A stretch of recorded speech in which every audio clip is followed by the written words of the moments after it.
Voilà, monsieur, bonsoir. Merci d'être à nouveau parmi vous. Heureux de vous savoir nombreux pour regarder cette émission. Ce soir, c'est Carte sur table, 21h,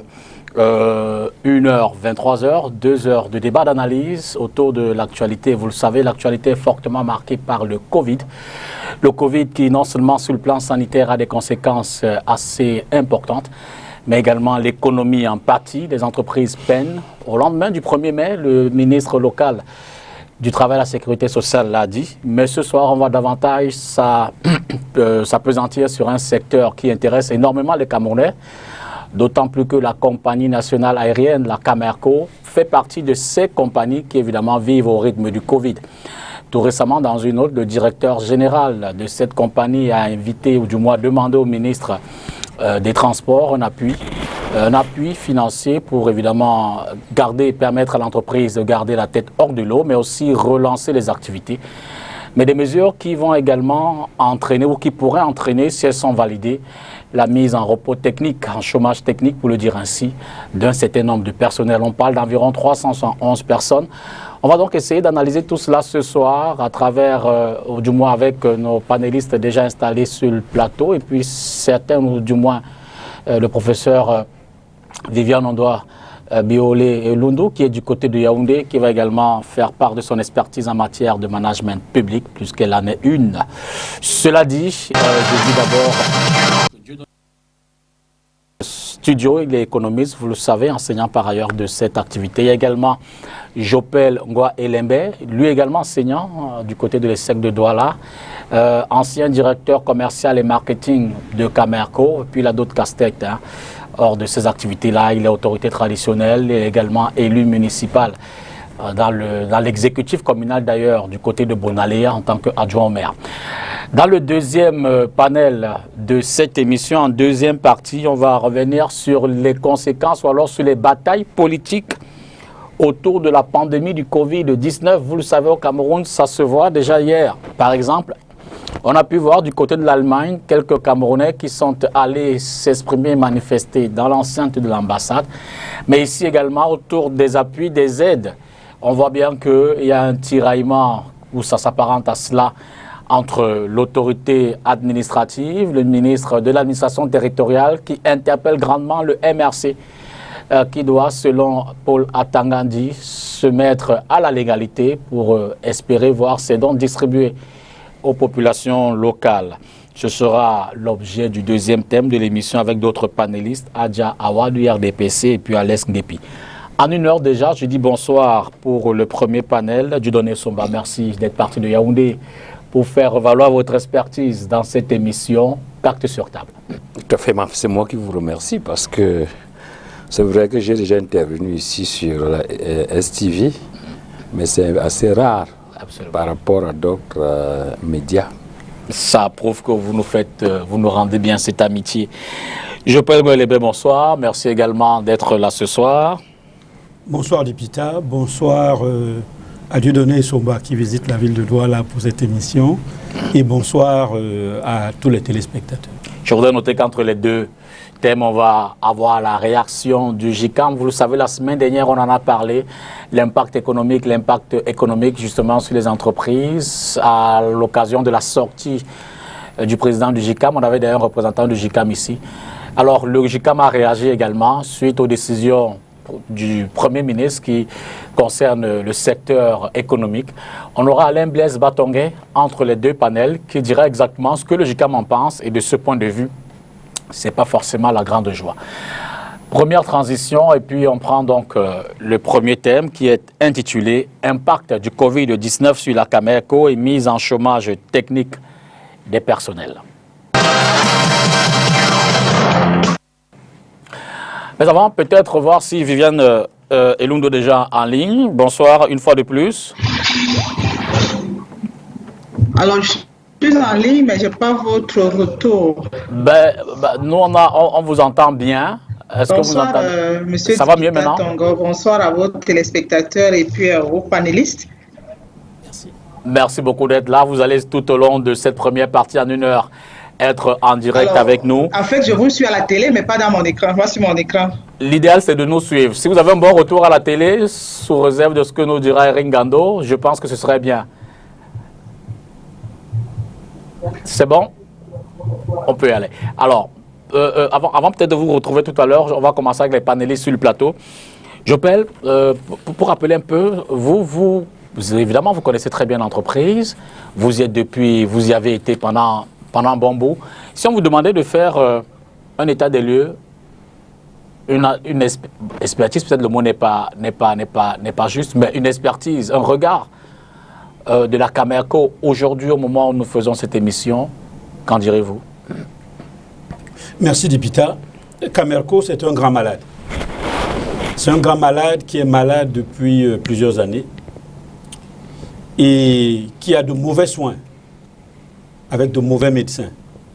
Donc voilà la situation de Camerco globalement. Au moment où on parle de pandémie ou de crise sanitaire, Camerco est malade.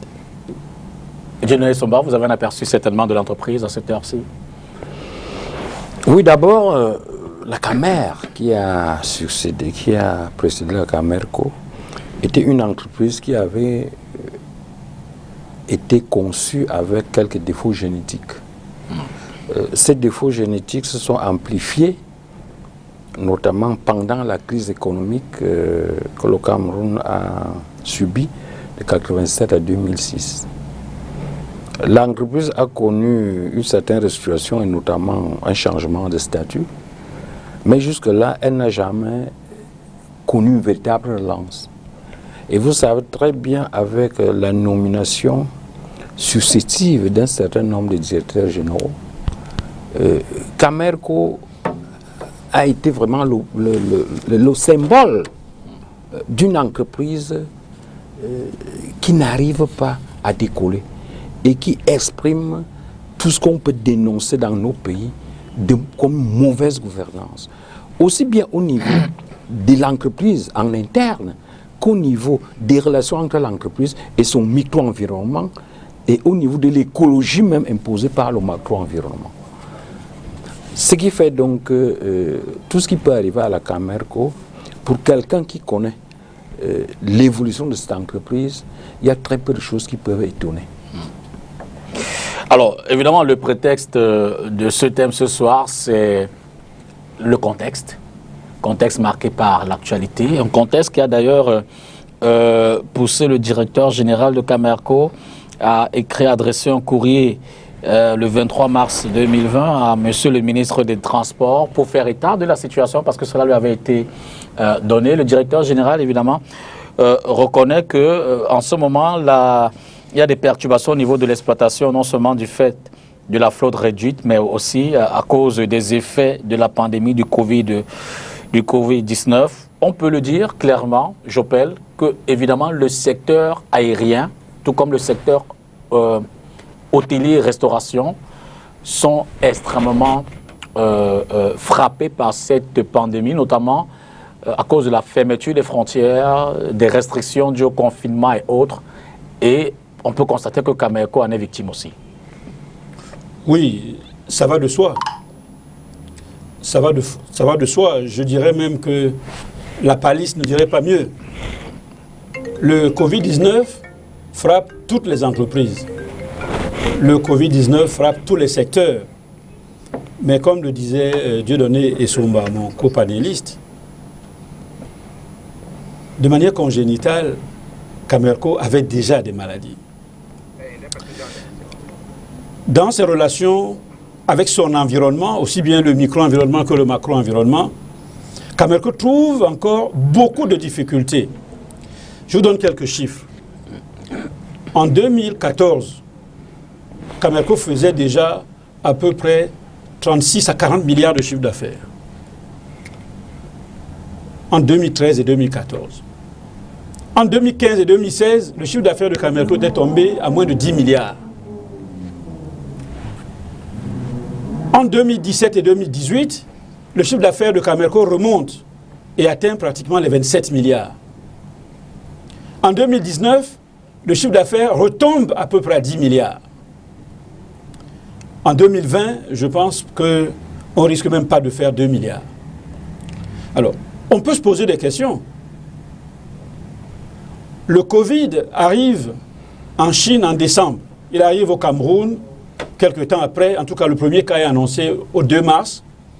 Et c'est le 18 mars que l'État du Cameroun décide de prendre des mesures de restriction pour protéger les populations du Covid-19.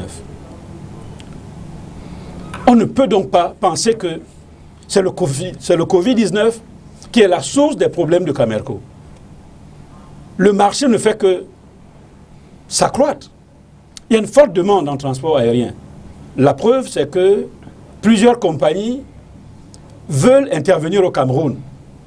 Egyptair est en train de rentrer, Air Algérie, les compagnies des Émirats, ainsi de suite.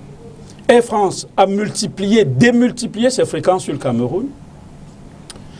Ethiopian Airlines et les autres. Vous avez vu encore l'annonce que le ministre en charge des relations extérieures a envoyée tout à l'heure. C'est Ethiopian Airlines qui doit aller chercher les Camerounais qui sont à l'étranger. Parce qu'il n'y a pas d'avion. Le problème de Camerco part de là. Il n'y a pas d'avion. Or, l'État du Cameroun a doté Camerco d'avions. La question est, où sont ces avions?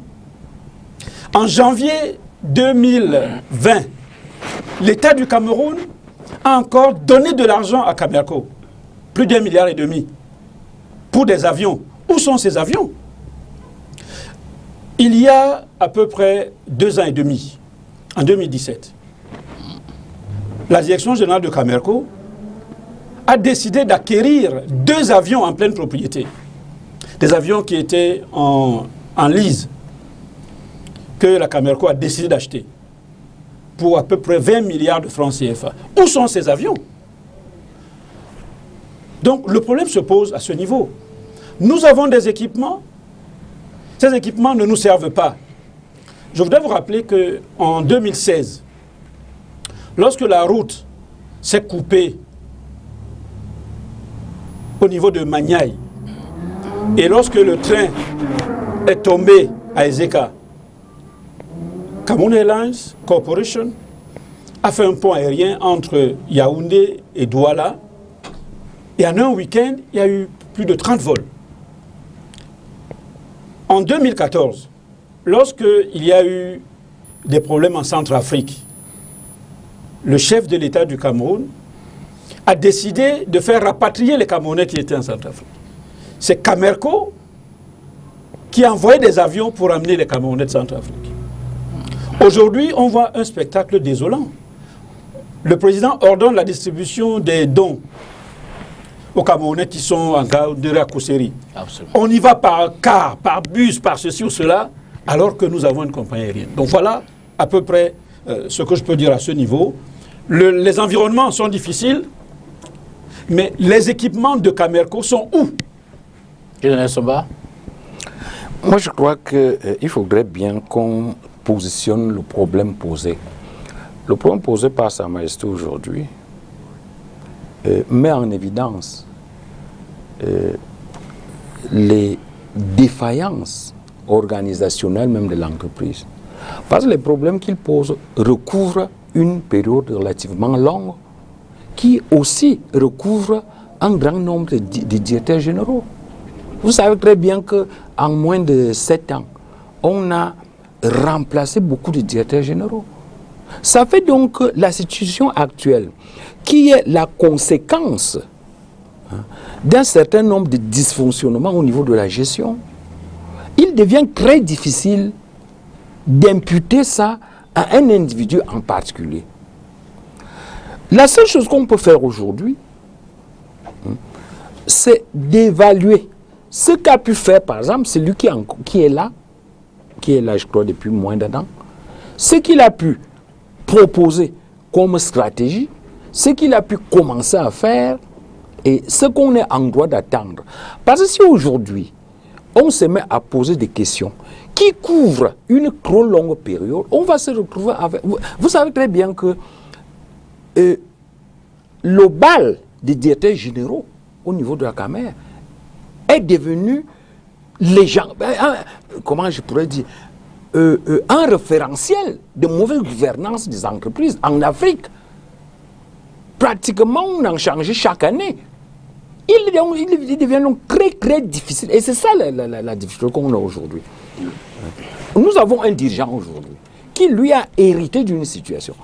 Il essaye de faire ce qu'il peut. Justement, de ce point de vue, quel peut être, c'est peut-être très tôt, mais le bilan de cette période-là, je veux dire que si on évalue par rapport à la thématique, à l'impact du Covid, quels peuvent être les arguments, les armes de la direction générale actuelle?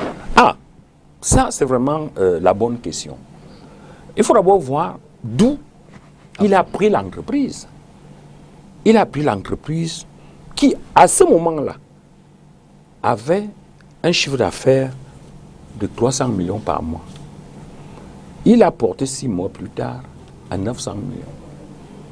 Il a réussi à négocier un financement de la part de l'État pour remettre à niveau quelques machines. Alors, malheureusement, en plein processus, il se retrouve attrapé par le coronavirus. Le coronavirus, c'est d'abord un accident d'ampleur planétaire qui frappe toutes les économies et qui frappe tous les secteurs. Au Cameroun, tous les secteurs sont affectés. Parce que l'économie fonctionne comme un organisme. Il suffit que le doigt soit malade pour que la fièvre touche le pied. Mais tous les secteurs ne sont pas frappés à la même enseigne. Les secteurs les plus durement frappés, c'est les secteurs qui sont directement affectés par le confinement, et à savoir en particulier les entreprises de transport, et notamment le transport aérien, parce que lui, il est non seulement affecté par les confinements intérieurs des pays, mais il est affecté par la fermeture des frontières. Et là-dessus, même les entreprises majeures qui avaient une bonne santé économique en ce qui concerne le transport aérien, ont été obligés de recourir à des appuis. On a vu comment Air France a été puissamment aidé par le gouvernement français. Voilà. South African Airways a pratiquement mis la clé sur le paillasson. Donc, toutes les entreprises du monde en ce qui concerne le transport. C'est pour ça que on ne voit pas très bien comment Camerco aurait pu échapper alors que Camerco partait déjà avec de lourdes pénalités au départ. C'est pour ça que pour juger aujourd'hui, il faudrait plutôt évaluer la stratégie de la nouvelle direction générale, ce qu'elle a pu faire, dans quelle mesure son action a été entravée et comment compte-t-il, lui, en sortir. On ne peut pas se mettre à lui imputer à la direction générale actuelle tous les dysfonctionnements qu'on a connus. Et on sait très bien, le fait même qu'on ait remplacé 6 ou 7 directeurs généraux est la preuve qu'il y a un malaise. C'est-à-dire qu'il y a un malaise fondamental dans cette affaire. Est-ce que Viviane Odoye est en ligne? Pas encore. On espère vivement l'avoir dans cette émission parce qu'on va également apprécier ça en tant que spécialiste des questions de management.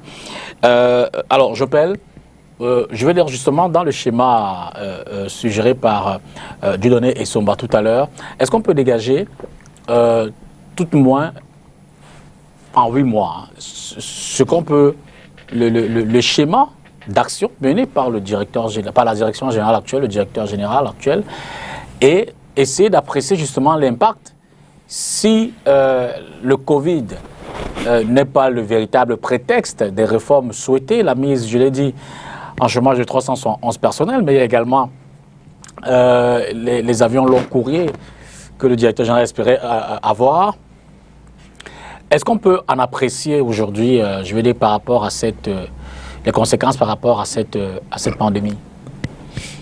Ok, Dibita, merci. Mais je ne pensais pas venir à cette émission pour être soit un procureur, soit un avocat. Ce n'est pas l'objet de l'émission, évidemment. Alors, donc, je voudrais que Dieudonné Somba m'amène sur ce terrain d'accuser une direction par rapport à une autre. Non, je ne ferai pas cet exercice-là. Je pense que nous sommes dans la continuité. Lorsqu'on parle de la direction générale, on ne parle pas d'un individu. Absolument. Parce que le directeur général qui est là actuellement, je suppose qu'il a trouvé un véhicule. Il n'a pas dit, je mets d'abord ce véhicule à côté, je veux le véhicule de la nouvelle direction générale. Je pense qu'il a trouvé un personnel. Il ne dira pas, je ne travaille pas avec ce personnel, je veux un personnel de la nouvelle direction générale. On parle de la direction générale. Absolument. Comme organe de gestion de l'entreprise. Je voudrais quand même rappeler que le directeur général actuel est président du conseil d'administration de Camerco depuis 2017. Il a été, puisqu'il a été...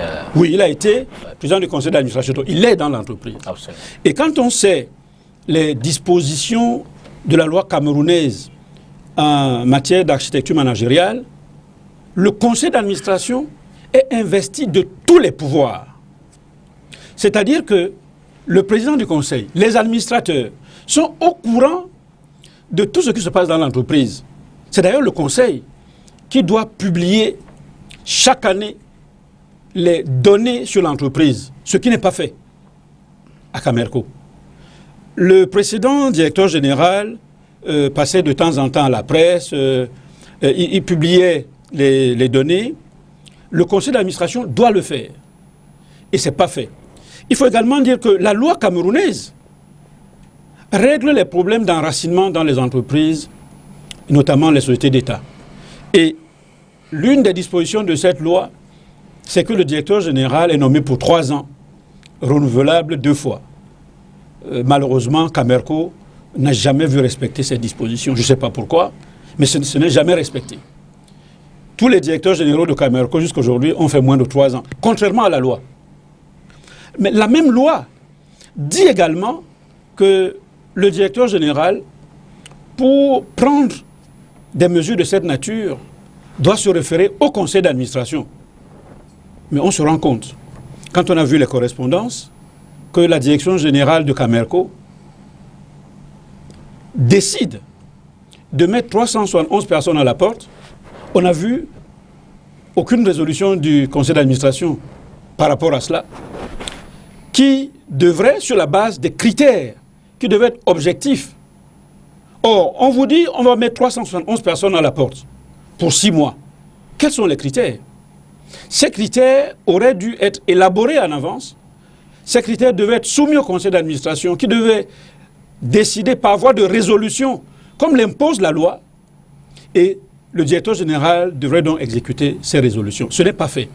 Les employés qui se sont tués à la tâche, d'aucuns depuis 2010, c'est-à-dire depuis 10 ans, d'autres depuis 2011, 2012, pour que cette entreprise soit ce qu'elle soit, ce qu'elle a été et ce qu'elle sera probablement. Et on vient comme ça un jour, parce qu'il y a eu le Covid au mois de mars, on leur dit au mois d'avril, vous arrêtez de travailler, sans savoir quelles sont les conditions de sélection des personnes qui vont être mises à la porte. Ça pose quand même un problème. Oui, effectivement, Majesté, vous avez dit que vous n'étiez pas dans une posture de procureur ou d'avocat. Moi-même, je n'étais pas dans ce genre de posture. Je ne peux même pas l'être. Par contre, nous sommes devant une situation où il y a des accusations. Et quand il y a des accusations, il faut des responsables. C'est pour ça qu'il est très important qu'on puisse débattre de manière à identifier la responsabilité des uns et des autres. Sinon, on ne va pas trouver des solutions. Il faut qu'on puisse dire que ça, c'est des défaillances qui sont d'ordre structurel, liées peut-être à la définition même de la politique de l'entreprise par le chef de l'État. Soit alors que c'est des problèmes d'ordre opérationnel liés aux défaillances, aux incapacités des gens qui gèrent. Maintenant, moi, ça me réjouit parce que vous posez maintenant un problème qui, pour la responsabilité du directeur général actuel, celui du congé technique. Vous estimez que peut-être il y a des abus, si je vous comprends bien. Ou le schéma n'est pas conforme à... Le schéma n'est pas conforme. Je voudrais rappeler que le congé technique est un acte de gestion. C'est-à-dire que lorsque un responsable d'une entreprise se retrouve confronté à une situation d'accident qui paralyse l'activité, il prend la décision de mettre en retrait certains de ses employés. Lorsque vous vous rappelez, quand le Covid a atteint une certaine ampleur, le chef de l'État a demandé qu'on suspende les cours. Absolument. Il a demandé ça, qu'on suspende les cours. Bon. Les fonctionnaires, c'est-à-dire les agents publics qui enseignaient, ont suspendu les cours. Les agents privés, c'est-à-dire les enseignants du secteur privé, ont aussi suspendu les cours. Ils ont été mis en chômage technique. C'est-à-dire qu'il y a une contrainte opérationnelle qui les pousse à mettre les gens en contrainte technique. Il en est de même des hôtels. C'est-à-dire qu'il y a une contrainte qui fait que le responsable doit immédiatement agir pour ne pas accroître les charges. Même chose avec les bars. Si vous avez un bar qui a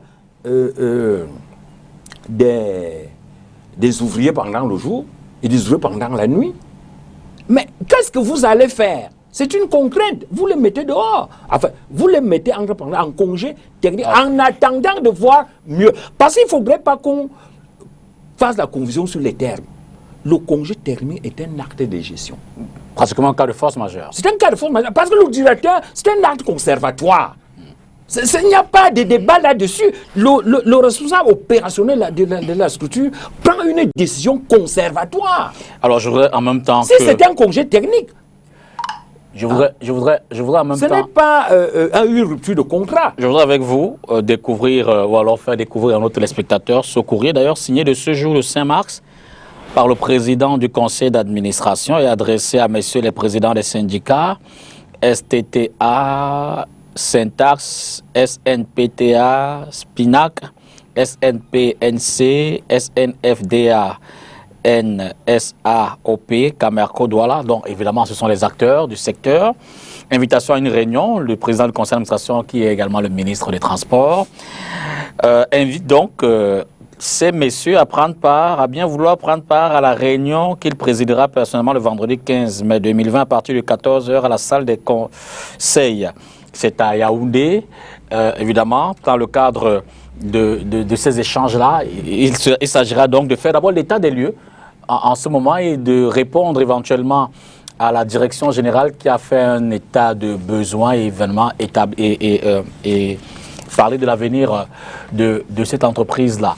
Donc, puisqu'on est dans dans l'identification des responsabilités, moi je voudrais savoir, est-ce que l'État au moins joue son rôle, joue sa part? On sait que l'État, depuis la naissance de Camerco, quand même injecte beaucoup d'argent dans cette entreprise. Est-ce que ces 8 derniers mois, cette dernière année, l'État a-t-il véritablement joué son rôle? Comment est-ce que l'entreprise se retrouve, par exemple, à ce niveau où les caisses sont, j'ai failli dire, exsangues? On sait qu'elle a du mal à faire des bénéfices. Évidemment, c'est une conséquence peut-être de la flotte qui n'est pas à la hauteur des ambitions. Quel est le rôle de l'État? Le remplit-il exactement, Jopel, en ce moment? L'acte de naissance de Camerco, c'est le décret de création de 2006.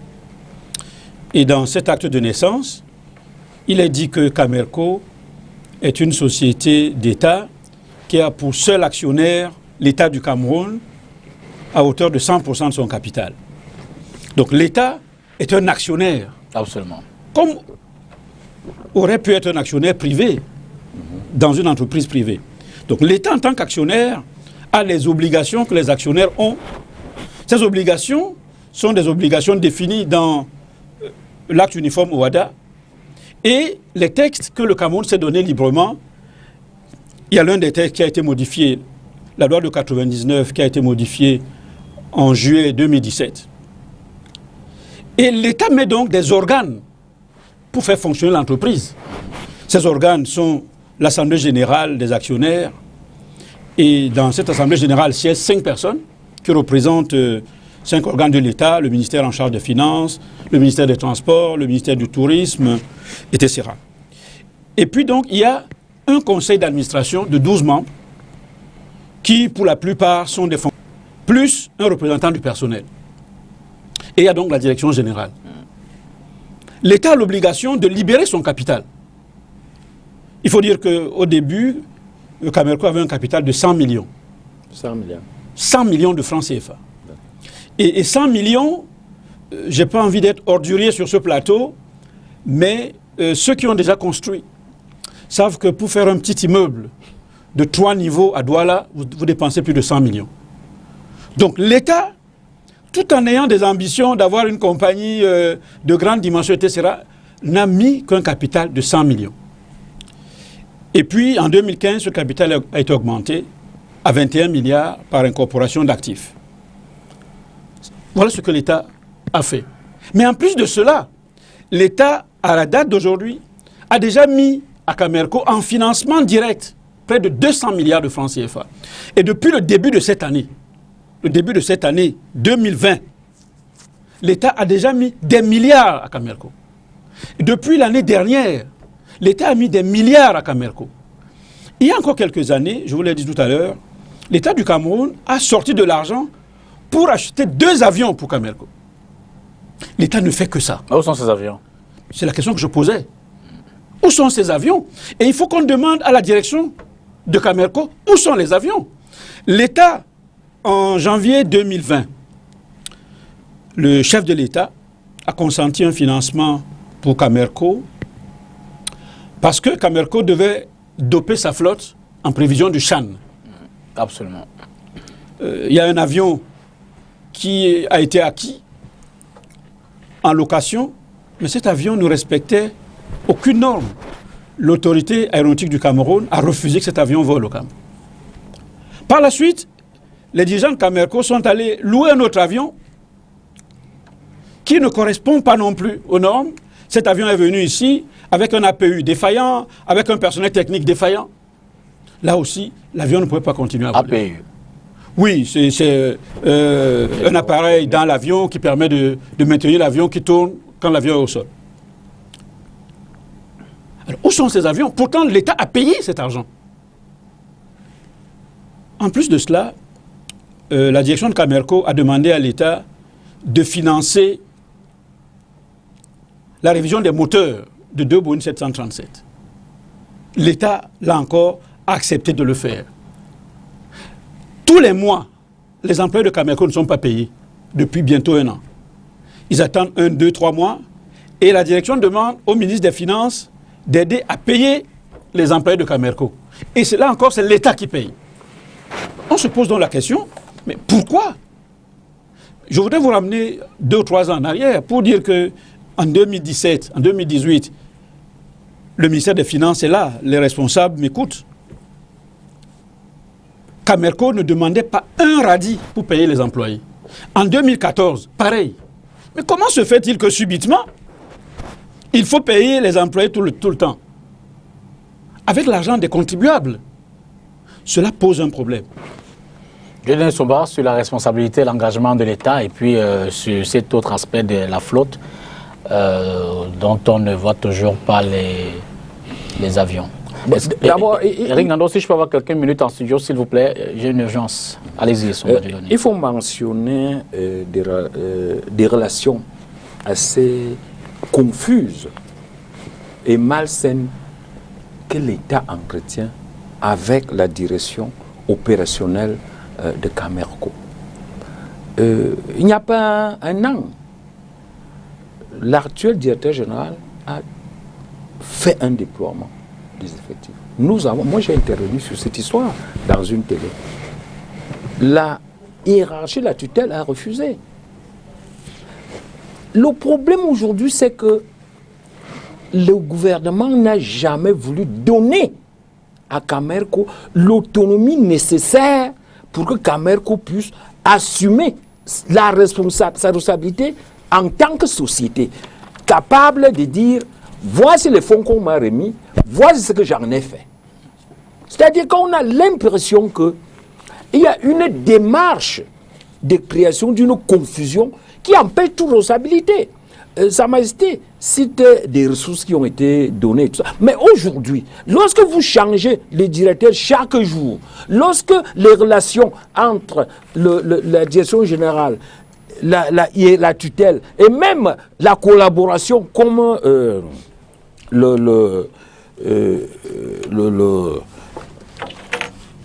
l'autorité aéronautique, lorsque ces relations ne sont pas très bien définies, l'autorité aéronautique c'est un régulateur. Est-ce qu'il se limite à ces tâches de régulation?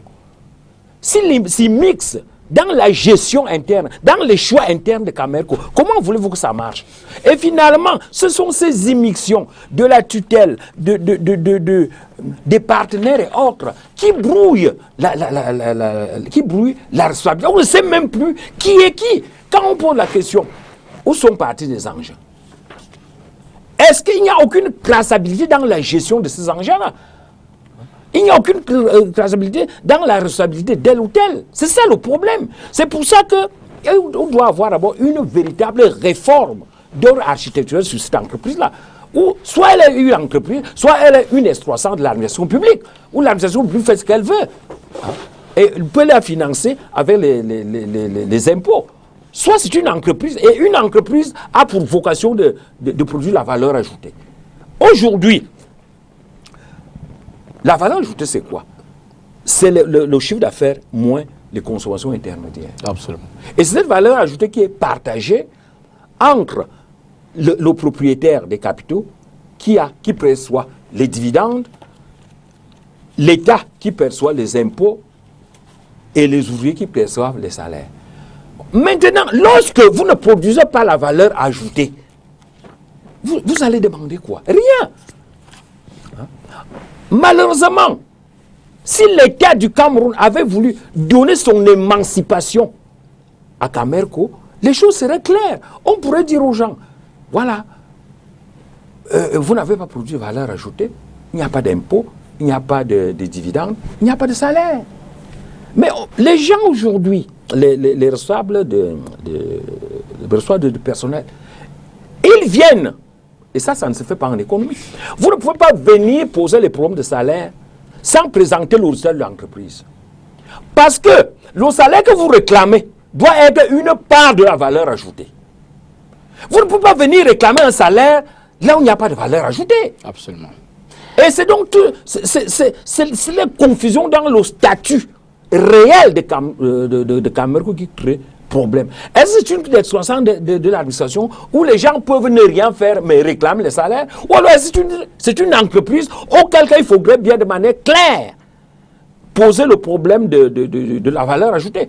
Et je pense que les actions prises par le directeur général actuel, telles que je les ai lues, participent plutôt d'une tentative de remise en ordre. Mais la tutelle et tous les autres partenaires devraient quand même donner la chance pour que cette entreprise-là reprenne. Parce que si ça continue comme ça, si cette confusion-là continue, on n'en sortira jamais. Alors, on va épuiser la première heure pour ce thème-là. Je suggère qu'on passe dans éventuellement les propositions. Propositions pour voir fatalement est-ce que le Cameroun a besoin de cette compagnie. Est-ce que le Cameroun a les moyens, si jamais il accepte, comme c'est d'ailleurs le cas, de maintenir cette compagnie en vie? Est-ce que le Cameroun, au regard de tous ses engagements auprès des partenaires multilatéraux, des partenaires financiers, FMI et autres, au point des réalités des dépenses locales, on a une guerre dans le Nosso, il y a les problèmes sécuritaires, bref, au regard des engagements de l'État, est-ce que le Cameroun a les moyens d'entretenir cette compagnie? Est-ce qu'il ne faudrait pas ouvrir le capital au privé, aux partenaires privés, pour injecter suffisamment d'argent là-dedans? Quelles sont les solutions, les voies de sortie aujourd'hui? Préserver les emplois évidemment, mais pour que Camerco puisse garder au moins son standing et continuer à poursuivre ses activités. Je vous pose la question et puis Dieudonné Somba également reviendra dessus. Mais moi, je voudrais dire sans embâche que le président Biya, le chef de l'État du Cameroun, a eu raison en 2006 de créer Camerco. Je pense également que le président Ahidjo, en 1971, a eu raison de créer la Camer. On a d'ailleurs vu dans ces beaux jours ce que la Camer a fait pour Cameroun. Et on voit aussi dans ces beaux jours ce que Camerco peut faire pour le Cameroun. L'architecture juridique autour de l'entreprise n'est pas une architecture spéciale. Je vous ai dit qu'il y a une loi de 99, du 22 décembre, sur les entreprises publiques, qui s'applique à toutes les entreprises publiques. Il y a une loi de 2017 qui a remplacé celle de 99, qui s'applique à toutes les entreprises publiques. Mais pourquoi Camerco fait problème? Et lorsque vous regardez la trajectoire de Camerco, vous verrez qu'à certains moments, il y a plus de problèmes qu'à d'autres moments. Cela veut dire que chaque dirigeant a sa touche personnelle dans le fonctionnement de cette entreprise. Et chaque dirigeant a sa touche d'échec ou sa touche de succès. Et on le voit, on n'a pas besoin de nommer les gens. Alors, la loi, et je vais dire à Dieudonné Somba, la loi est claire.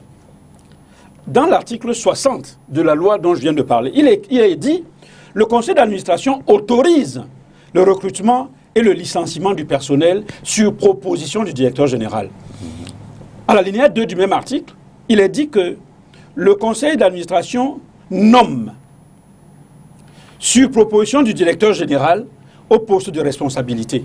C'est ce que dit la loi. C'est-à-dire que le directeur général, qui est le responsable exécutif, doit travailler avec son conseil d'administration.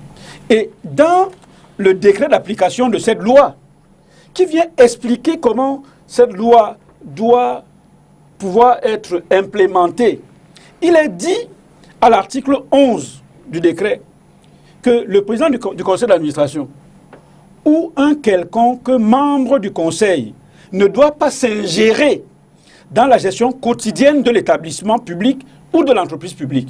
Très bien. À l'alinéa 2, la loi dit, le décret qui précise dit, tout acte tendant à enfreindre les dispositions ci-dessus expose les concernés à des sanctions prévues par la réglementation en vigueur. C'est-à-dire que l'État a encadré le fonctionnement des entreprises.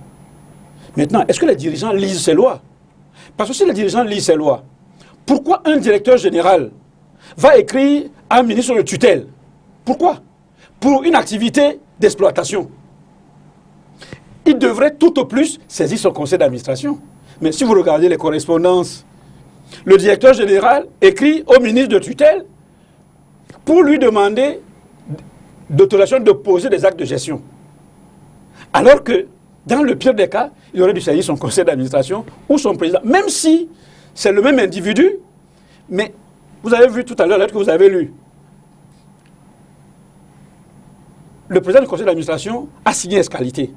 Dans d'autres correspondances, quand il signe comme ministre, il signe ès-qualité. Donc, je pense qu'il y a un problème de compréhension de la mission. Si vous allez dans une entreprise comme Camerco aujourd'hui, c'est d'elle qu'on parle, mais vous verrez que les déclarations de politique de sécurité qui sont aujourd'hui affichées dans les bureaux de Camerco portent encore la signature du précédent directeur général. Alors qu'il y a un nouveau directeur général qui devrait indiquer quelle est sa politique de qualité, quitte à reprendre la même et changer de nom. Ce n'est pas fait. Alors que c'est une exigence réglementaire.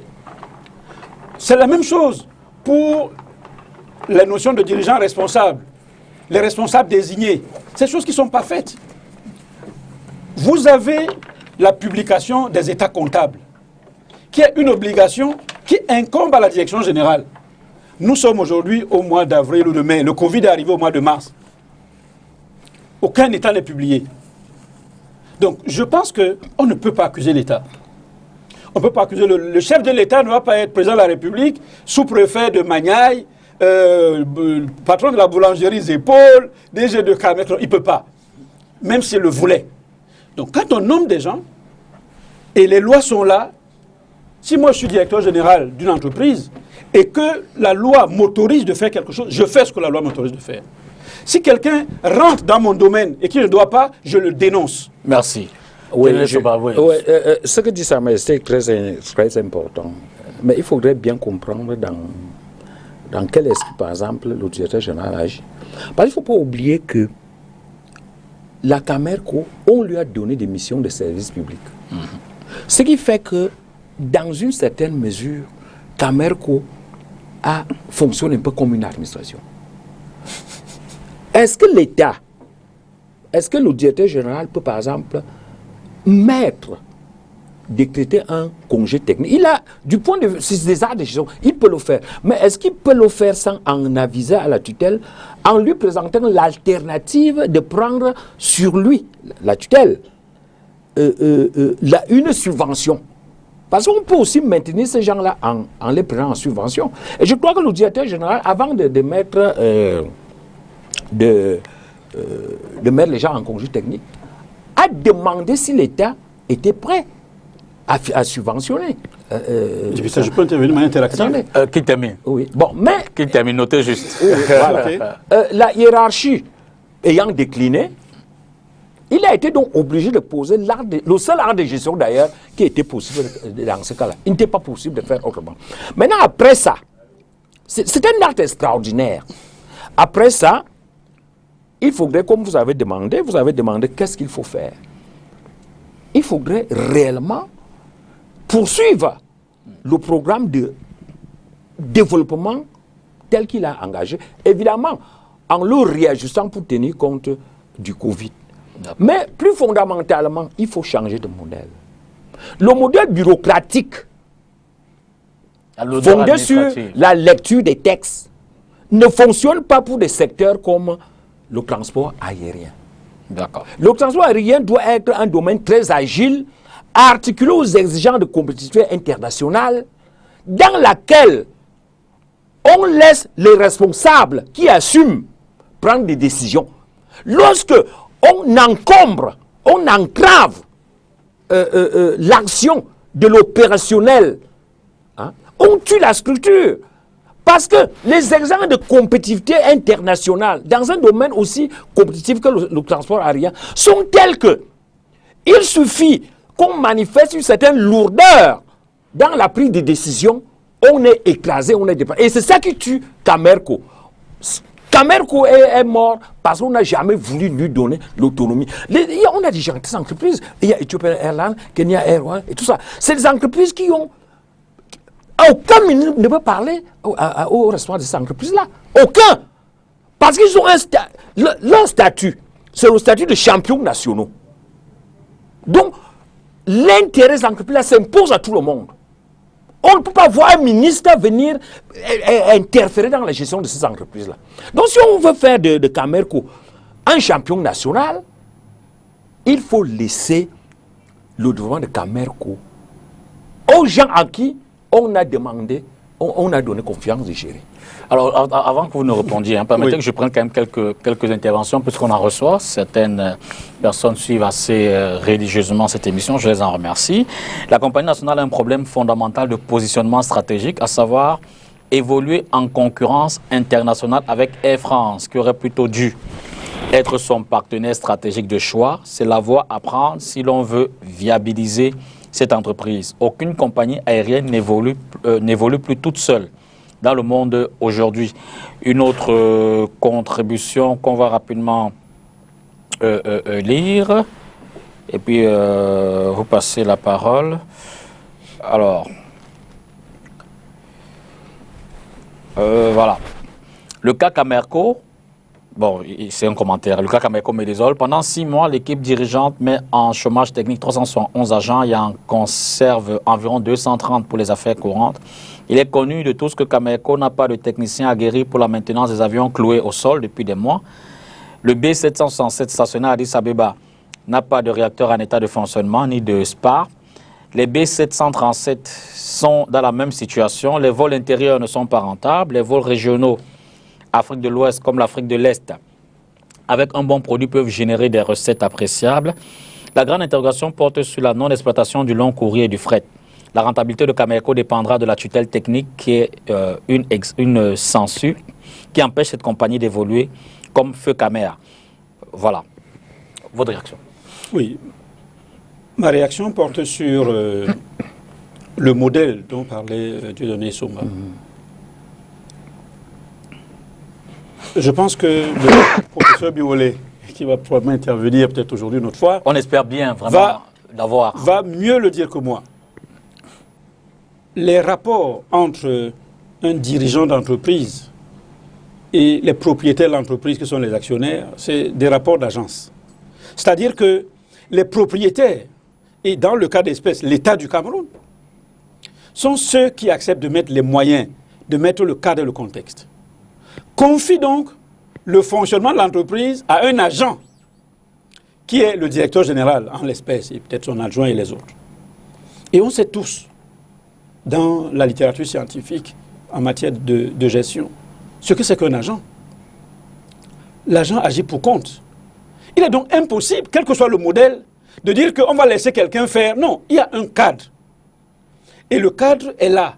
Le chef de l'État a signé une loi que l'Assemblée nationale a votée. Le chef de l'État a signé un décret d'application de cette loi. Il appartient à ces personnes de s'approprier ces outils. S'ils ne savent pas, mais ils dégagent. Ou alors on les change. Mais on ne peut pas changer les règles du jeu pendant que le bail se joue. Vous avez accepté une responsabilité, il faut savoir ce qui va avec. Je voudrais également dire que, contrairement à ce que disait tout à l'heure M. Somba, le secteur aérien, c'est l'un des secteurs qui a le plus de textes que tous les secteurs. Tout est réglementé. Tout. Parce qu'il faut cette réglementation. Parce qu'il s'agit de la sécurité, il s'agit de la vie des gens.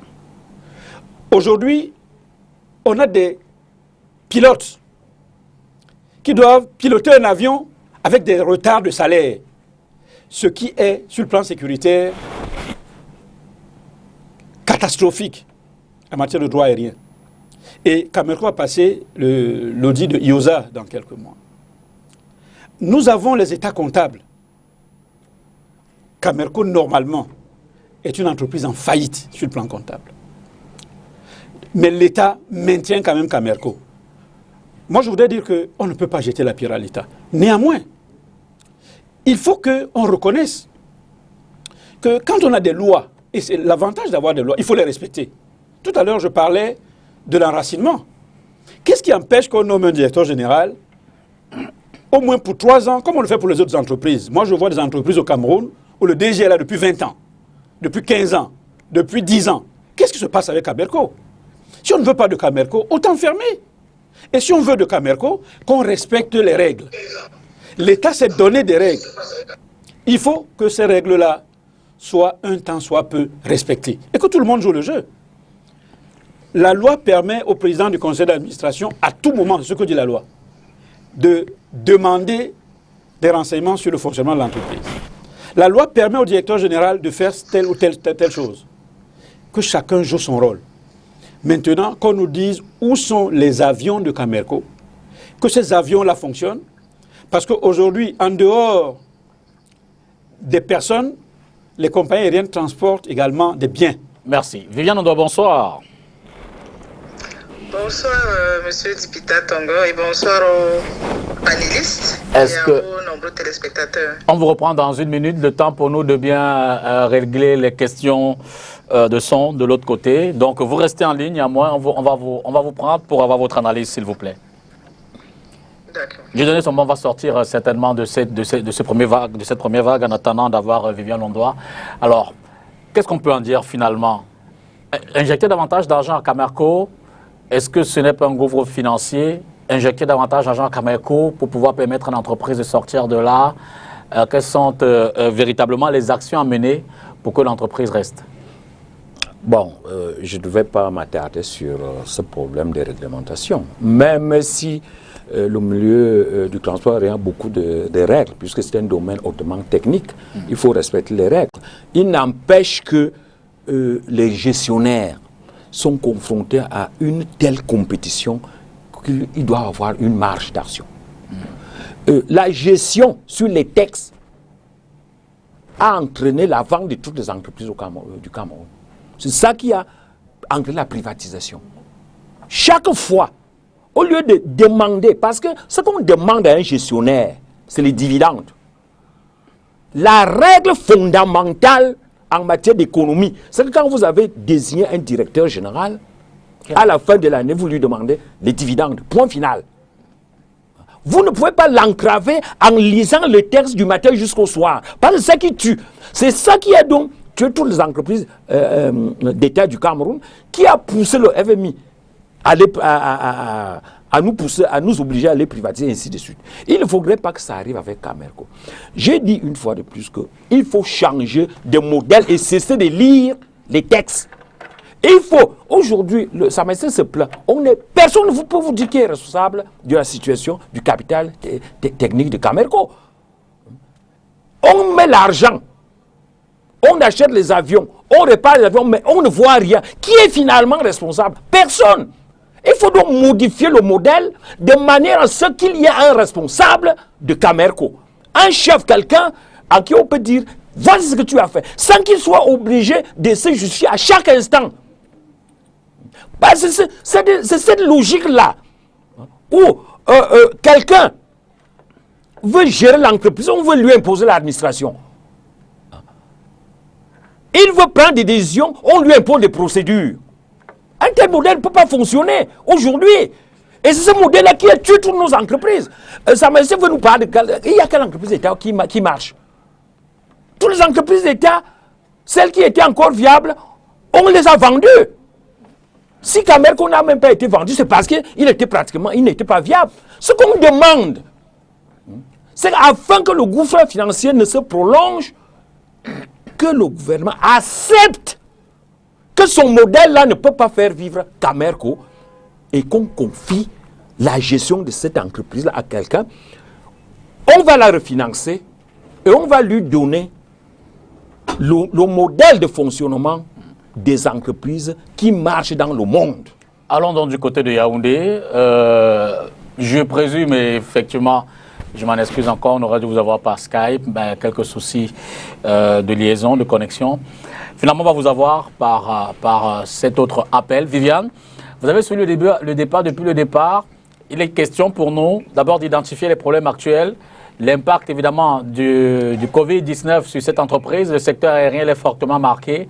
Dégager les responsabilités, État, direction générale et essayer de tabler sur des voies de sortie pour que l'entreprise puisse permettre de voler dans la sérénité.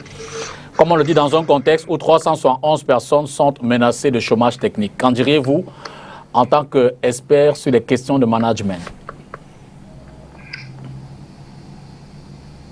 C'est beaucoup de questions, c'est beaucoup de préoccupations. Certaines ont déjà été.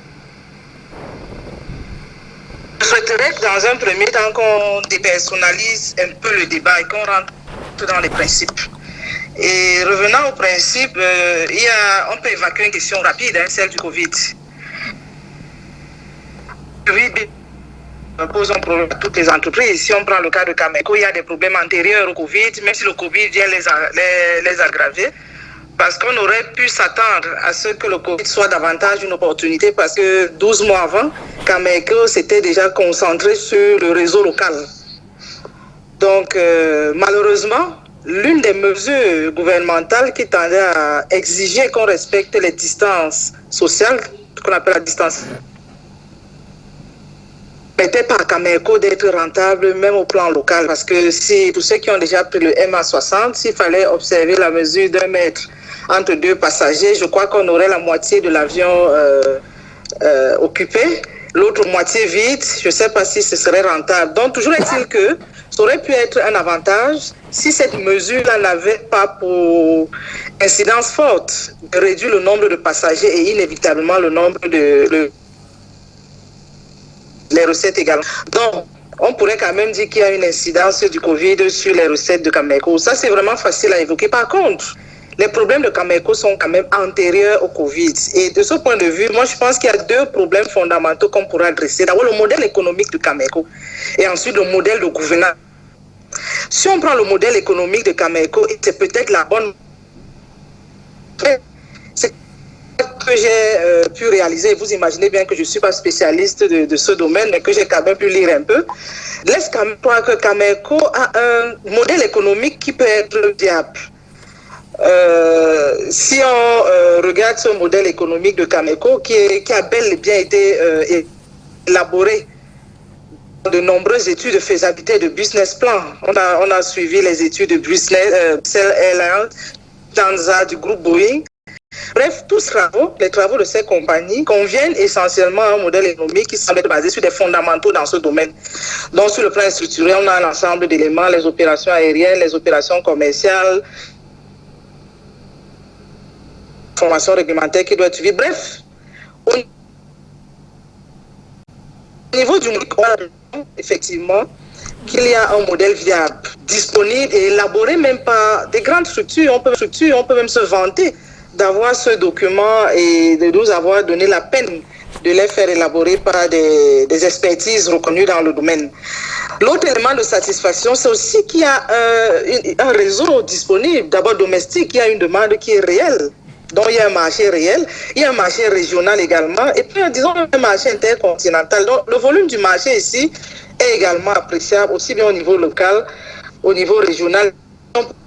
Se vanter de la diaspora qui est éclatée dans le monde au niveau des États-Unis, de la Grande-Bretagne, la France, bref, une diaspora qui aurait pu être également absorbée par ce marché. Donc, au niveau du modèle économique, technique, si on prend le domaine spécialisé dans la rénovation, se vanter de ce qu'il y a des documents disponibles, il y a des plans disponibles. J'ai envie de dire qu'il y a une programmation qui semble avoir été également exprimée. Mais d'où vient le problème, de mon point de vue? Vous allez peut-être me soupçonner de ramener tous les problèmes à la gouvernance, et vous aurez raison, sans doute. Mais je pense qu'il y a quand même des réels problèmes de gouvernance. Mais sans être vraiment exhaustif, je vais indiquer quelques signaux. Parce que dans notre domaine, il y a d'abord des indicateurs avant qu'on entre dans le fond. Parce que les panélistes tout à l'heure, que ce soit M. Ngwa ou M. Souma, ont mis vraiment le doigt dans la plaie. C'est qu'il faut qu'on interroge effectivement le modèle de gouvernance qu'on a retenu pour ce secteur-là, qui n'est pas viable, de mon point de vue. Mais revenons quand même d'abord sur quelques signaux chroniques. On va se rendre compte que les organes de gouvernance de la Cameco, quand on voit bien les profils des personnes qui y siègent, ne pas vraiment être arrimés aux compétences exigées dans ce domaine, ce qui peut poser quelques problèmes au niveau de la culture macroéconomique du secteur. Je ne voudrais pas évoquer ici des problèmes de maîtrise des aspects réglementaires. Mais c'est d'abord un problème important. Pourquoi? Parce que le conseil d'administration et les autres organes, l'Assemblée générale, mais tout le conseil d'administration a quand même un rôle important. C'est ce conseil qui oriente et qui donne le cap. Et justement, dans la théorie de l'agence, M. Ngwa avait raison tout à l'heure,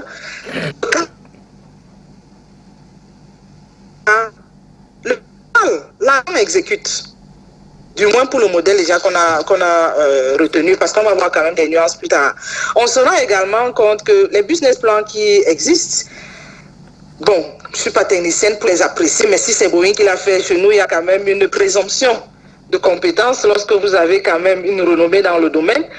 On peut se poser la question de savoir si ce plan a été suivi ou pas. Encore là, la responsabilité du conseil d'administration est interpellée.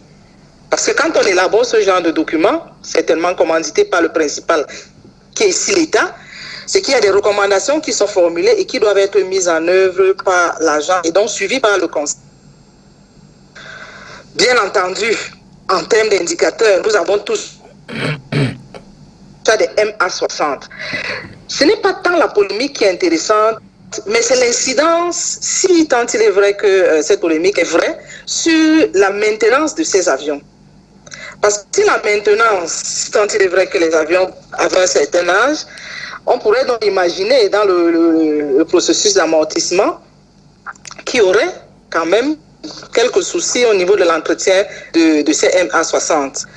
Donc, quelques problèmes probablement au niveau des moyens de maintenance qui devraient donc être élevés, parce que si la maintenance, si les avions ne sont pas en très bon état, il faut donc imaginer qu'on aura une charge au niveau de la maintenance assez élevée. Alors, l'autre indicateur est vraiment, je le dis, avec beaucoup de prudence et beaucoup de modestie, parce que je suis à l'extérieur, je ne maîtrise pas l'intérieur, c'est que lorsqu'on voit et lorsqu'on entend les chiffres, notamment en ce qui concerne le personnel, on se dit avoir à peu près, disons, 577 personnes, environ 600 personnes actuellement pour 2 avions, avec un immobilisé d'ailleurs en Afrique du Sud, donc disons 600 personnes pour un avion d'à peu près, je ne sais pas, quand moi je monte dans l'avion, je sais pas si on atteint 50, dans le MA60, on peut se poser effectivement deux questions. Première question, au plan quantitatif, est-ce que la norme n'est pas trop élevée?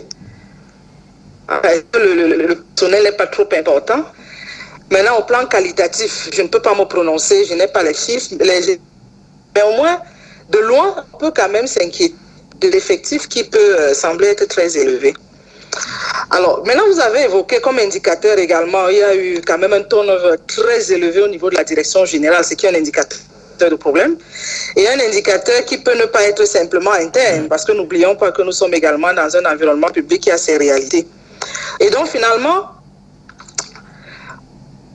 au niveau de la direction générale, on peut se poser la question de savoir, est-ce que la négociation, parce que c'est aussi ça une compétence managériale, la négociation entre la direction générale et son environnement, est-ce que cette négociation a déjà pu trouver un équilibre?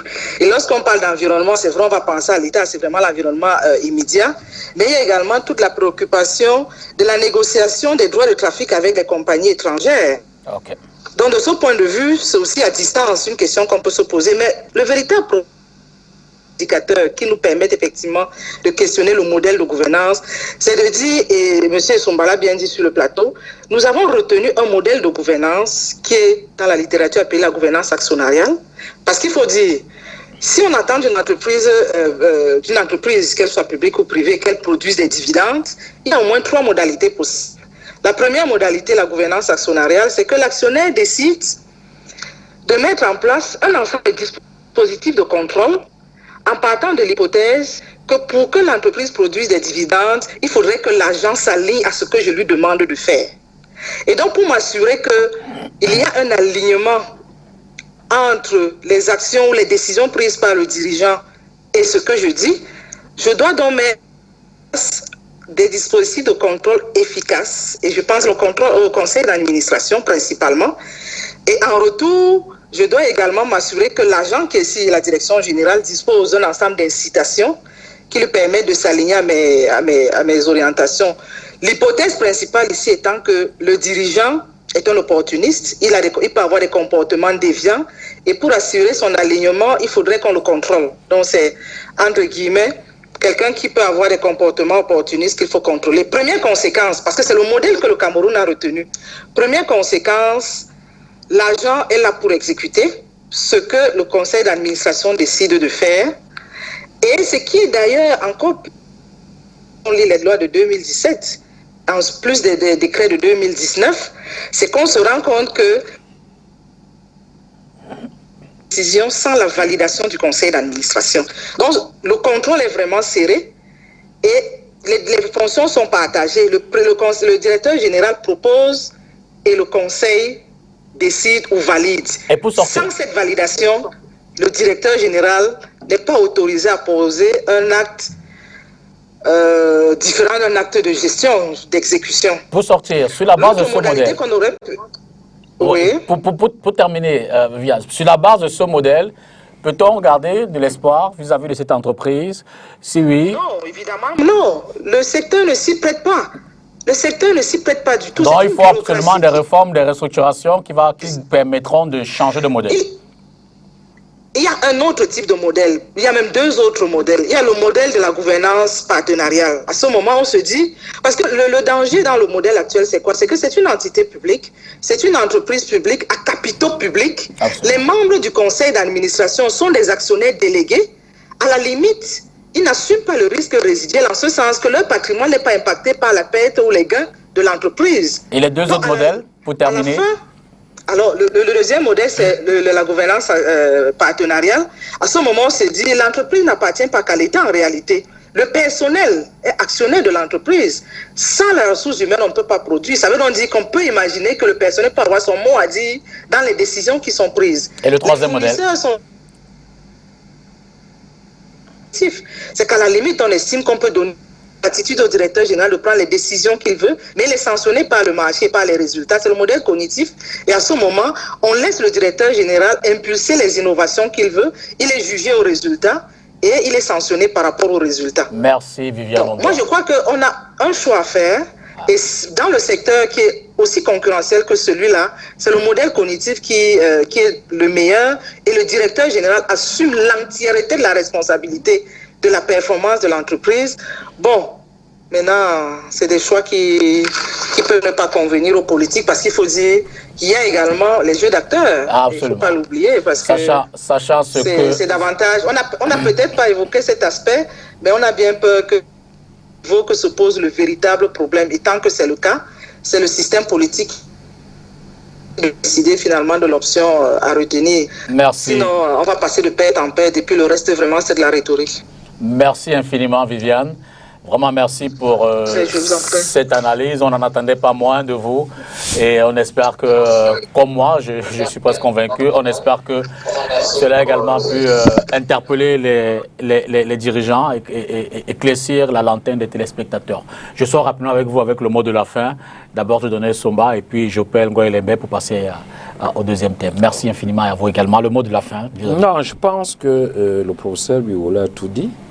Il faut qu'on ait un modèle cognitif, comme il les appelle, à savoir qu'il faut responsabiliser davantage le directeur général avant qu'on ait un responsable sur les avions, qu'on répare les avions, qu'on achète les avions qui disparaissent. Il faut qu'il y ait un responsable. La situation actuelle est totalement confuse. Il faut qu'on sorte de la gouvernance des textes administratifs. Qu'on aille dans la gouvernance qui donne l'argent au pays, qui fait prospérer le pays, qui permet au pays de gagner.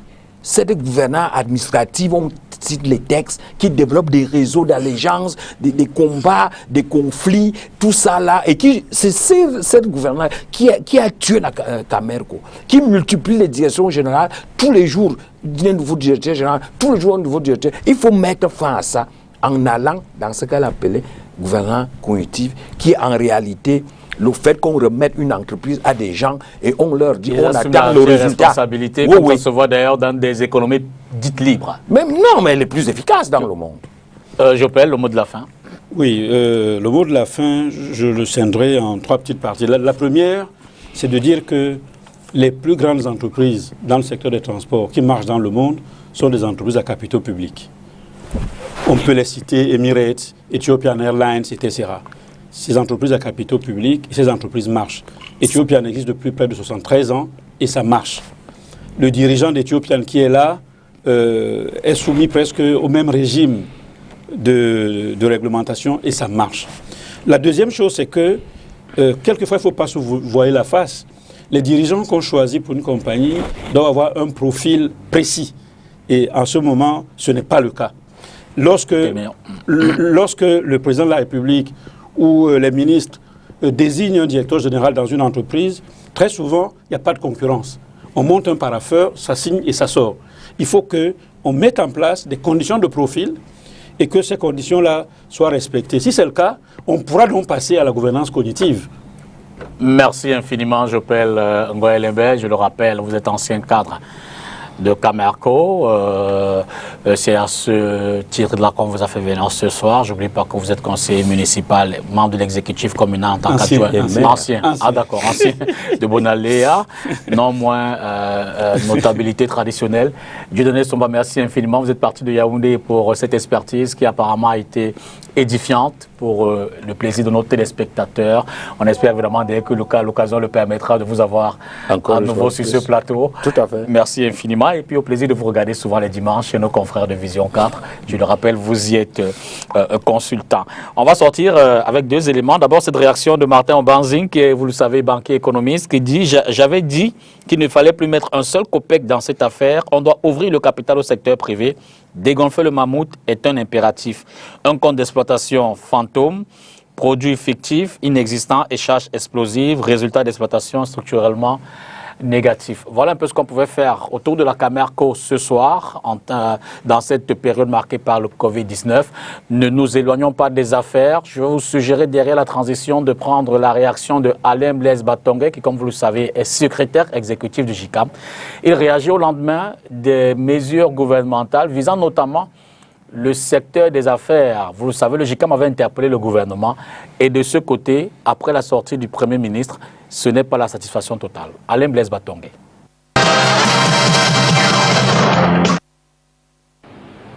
Pourquoi avoir attendu 4 jours pour réagir?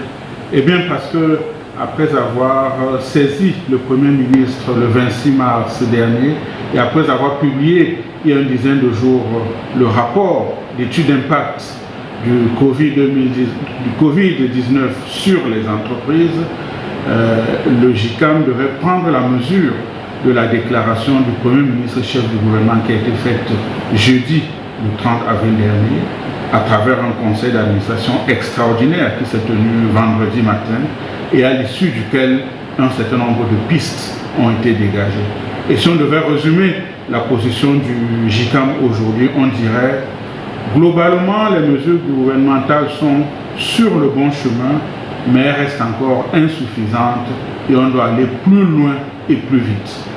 Parce que dans le fond de ces décisions, on peut se réjouir de la décision prise par le Premier ministre sur le solde des crédits de TVA, qui va quand même permettre de renflouer la trésorerie de plusieurs entreprises, mais dans le même temps, on regrette qu'il n'y ait pas eu de mesures douanières et surtout qu'on n'ait pas évoqué la dette intérieure de nos entreprises qui s'élève aujourd'hui à plusieurs centaines de milliards et enfin qu'on n'ait pas parlé de la non-mobilisation des leviers bancaires. De manière générale, donc, le JICAM estime qu'un certain nombre de mesures complémentaires doivent être prises, notamment au plan fiscal, pour clarifier les positions qui ont été indiquées. Par exemple, lorsqu'on parle d'accompagner les entreprises les plus impactées par le Covid-19, on se demande quelle est la limite qui permet de constater que tel a été plus impacté que tel autre, au-delà des principaux secteurs qui ont été indiqués. Et donc, nous espérons que les prochains échanges avec les autorités compétentes nous permettront de le clarifier. Au demeurant, même si nous comprenons donc les difficultés dans lesquelles se trouve le gouvernement aujourd'hui, qui a à faire face en même temps aux crises sécuritaires, mais également à la plongée des cours de matières premières, notamment du pétrole, nous pensons qu'il faut des mesures courageuses pour accompagner la relance de l'entreprise et le JICAM se tient à disposition pour échanger avec le gouvernement et trouver donc les meilleures pistes de cette relance. Alain Blaise Batonguer, secrétaire exécutif du JICAM, réagissant à la suite des mesures annoncées par le Premier ministre visant notamment à amoindrir l'impact du Covid-19 sur les entreprises locales, ou du moins qui exercent sur le territoire camerounais. Évidemment, vous savez que les différentes activités sont fortement impactées par cette pandémie. Autre impact sur le plan politique, on observe au Cameroun notamment des batailles autour de la gestion de la pandémie. Le gouvernement qui essaie de se déployer à travers un ensemble de dispositifs qui est déployé, notamment la création des zones où on s'occupe des malades, des personnes contaminées, que ce soit à Douala et dans toutes les autres régions du pays. Vous le savez, les 10 régions sont désormais atteintes, plus de 2000 contaminations aujourd'hui et plus de 900 guérisons. Mais à côté des actions menées par le gouvernement, des associations, des personnalités de la société civile, mais aussi les partis politiques se mobilisent, évidemment pour apporter leur soutien à la lutte contre le Covid. On voit par exemple les actions menées par l'archevêque de Douala, Monseigneur Cléda, qui parle d'un produit de pharmacopée locale pour évidemment sortir les malades ou les personnes contaminées de cette pandémie. Il y a le MRC, pour le citer, le parti politique de Maurice Kamto, qui mène un certain nombre d'actions, qui a acquis des produits pharmaceutiques, aussi bien pour le personnel médical spécialisé pour les soins, mais également pour les populations.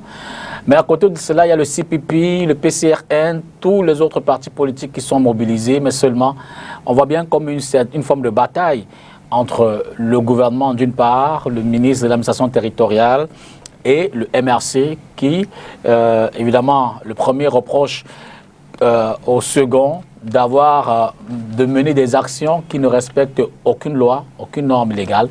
À côté de cela, il y a, comme vous le savez également hier, notamment au niveau de l'ambassade du Cameroun en Allemagne, des Camerounais, des activistes qui sont montés au créneau pour dénoncer la gestion de cette pandémie par les pouvoirs publics, demander un peu plus, et ça fait donc des batailles autour de la pandémie. Vous l'avez observé également, Adja, je vous dis bonsoir, Adja Awa. Bonsoir, chers frères, bonsoir à Bonsoir à tous nos téléspectateurs, vos milliers de fans. Je remercie le promoteur de STV. Je remercie tous vos camarades journalistes, hein, sans cesse, tous les jours, qui sont au four et au moulin. Et vraiment, toutes mes félicitations, cher frère Dipita, pour tout ce que vous faites. Bonsoir également à Alex Ngepi. Vous êtes du MRC, merci d'être là pour évoquer cette question. Vous d'abord, comment vous réagissez par exemple à cette mobilisation qu'on a pu observer à l'ambassade d'Allemagne hier, de ces Camerounais qui sont montés au créneau et qui demandent un peu plus, d'efforts, qui demandent la mobilisation du président de la République personnellement, au gouvernement de faire encore plus au regard des contaminations que le Cameroun observe? Bonsoir, millions de personnes qui nous suivent une fois de plus ce soir.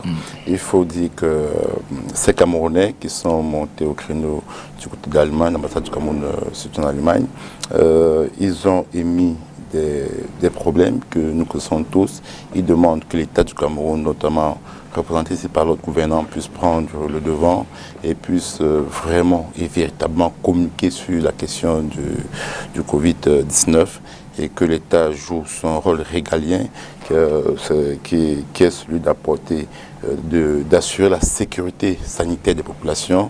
Il s'avère que ces Camerounais dénoncent un laxisme qui est au niveau de l'État. Donc, ils ont peut-être posé des gestes qu'on devrait aussi critiquer, hein, parce que nous ne pensons pas que c'est ainsi qu'on devrait poser ce genre de revendications en prenant d'assaut une ambassade. Mais c'est quelque chose que l'État doit prendre cela au premier degré, parce que là, ils nous font comprendre qu'il y a une crise sociale, une crise de confiance entre l'ordre gouvernant et les populations camerounaises, et surtout la diaspora. Donc nous invitons bien évidemment ceux du côté de l'extérieur, ces Camerounais à plus de tempérance, à comprendre qu'il y a des règles et des lois qui régissent ces choses-là. Ils ont des revendications à faire, ils devraient s'agresser par des créneaux conventionnel, ce qui est normal, et aussi à l'ordre gouvernant d'arrêter avec la politique de la chicotte, hein, de penser qu'il faut toujours imposer l'état de droit, de dire que le Cameroun est un état souverain, l'État est un état de droit, parce que si ces personnes se plaignent, parce qu'elles se rendent compte que l'intérêt public n'est pas l'intérêt gouvernemental, parce qu'on se rend bien compte que quand l'État ou bien l'ordre gouvernant camerounais communique, il ne communique que sur l'intérêt gouvernemental qui par moment est à porte-à-faux avec l'intérêt public. Donc il est donc urgent d'appeler les différentes parties à plus de retenue et que le dialogue qui devrait mieux discuter et qu'on puisse sortir de cette situation qui n'honore en rien notre cher beau pays, le Cameroun. Adja, sur la manifestation de ces Camerounais activistes. D'abord, je commence par dire à mon cher frère d'en face, bonsoir cher frère, j'attendais que notre frère Dipita me présente. Et je suis ravi de faire votre connaissance, je tiens à vous saluer. Avant d'entrer dans le vif sujet, je tiens à dire aujourd'hui, pour une fois pour toutes, à tous les détracteurs du président de la République, son Excellence Paul Biya, est bel et bien vivant et en très bonne santé. Le couple présidentiel se porte très bien, ils sont en confinement. Une fois pour toutes, arrêtez de raconter du n'importe quoi à l'extérieur du pays. Ça, c'est d'un. De deux, je tiens encore à dire à nos frères camerounais que protégeons-nous, respectons les consignes gouvernementales. Cache-nez, lavage de mains, et que le Seigneur nous protège contre cette Covid. Et chers frères Dipita, nous de notre côté, nous ne savons pas que c'est-à-dire certains de nos frères, parce que je ne veux pas dire que ce sont des Camerounais.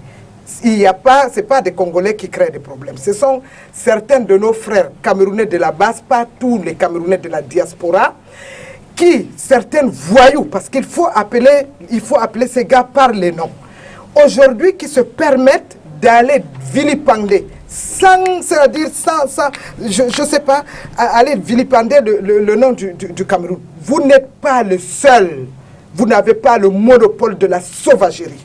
Nous, ici au Cameroun, nous savons le faire. Et je veux dire, nous ne savons pas que ces gens de la diaspora, les gars de la base, le confinement, cher frère Dipita, les a ouverts, comme on dit, ils ont été piqués par d'autres virus, donc qui montrent leur côté animal. Parce que ce qu'on a vu hier, c'est qu'ils nous ont montré leur côté animal. Ils se sont transformés en macaques de la base. Donc, ils ont montré leur spécialité de grimpage. Parce qu'il n'y a que les macaques qui grimpent. Maintenant, ce n'est plus foncer les portes, les barrières, l'entrée des ambassades. Maintenant, ils grimpent le mur. Nous allons attirer l'attention de Angela Merkel et de tous les autres chefs d'État de l'Union européenne. Parce que quand ils nous montrent déjà qu'ils grimpent dans les ambassades du Cameroun pour aller chercher de la banane et faire n'importe quoi, demain on ne sait pas ce qu'ils vont faire. Ils vont entrer dans les maisons des Blancs, n'est-ce pas, pour aller peut-être voler, aller faire des choses. C'est inacceptable. Merci. Vous savez, c'est par respect que nous respectons le professeur Kamto en tant que notre frère. Le MRC d'hier, vous l'avez tué, vous l'avez chiffonné, vous l'avez Il n'y a aucun lien avec entre ces messieurs. Non, je suis désolé, ce sont ces gars qui appellent le Dibita, allons-y. Ces gars, ils appellent tous les jours le nom du professeur Kamto, président. Mais pourquoi appeler ce nom du président Biya? Sans forcément qu'il soit lié.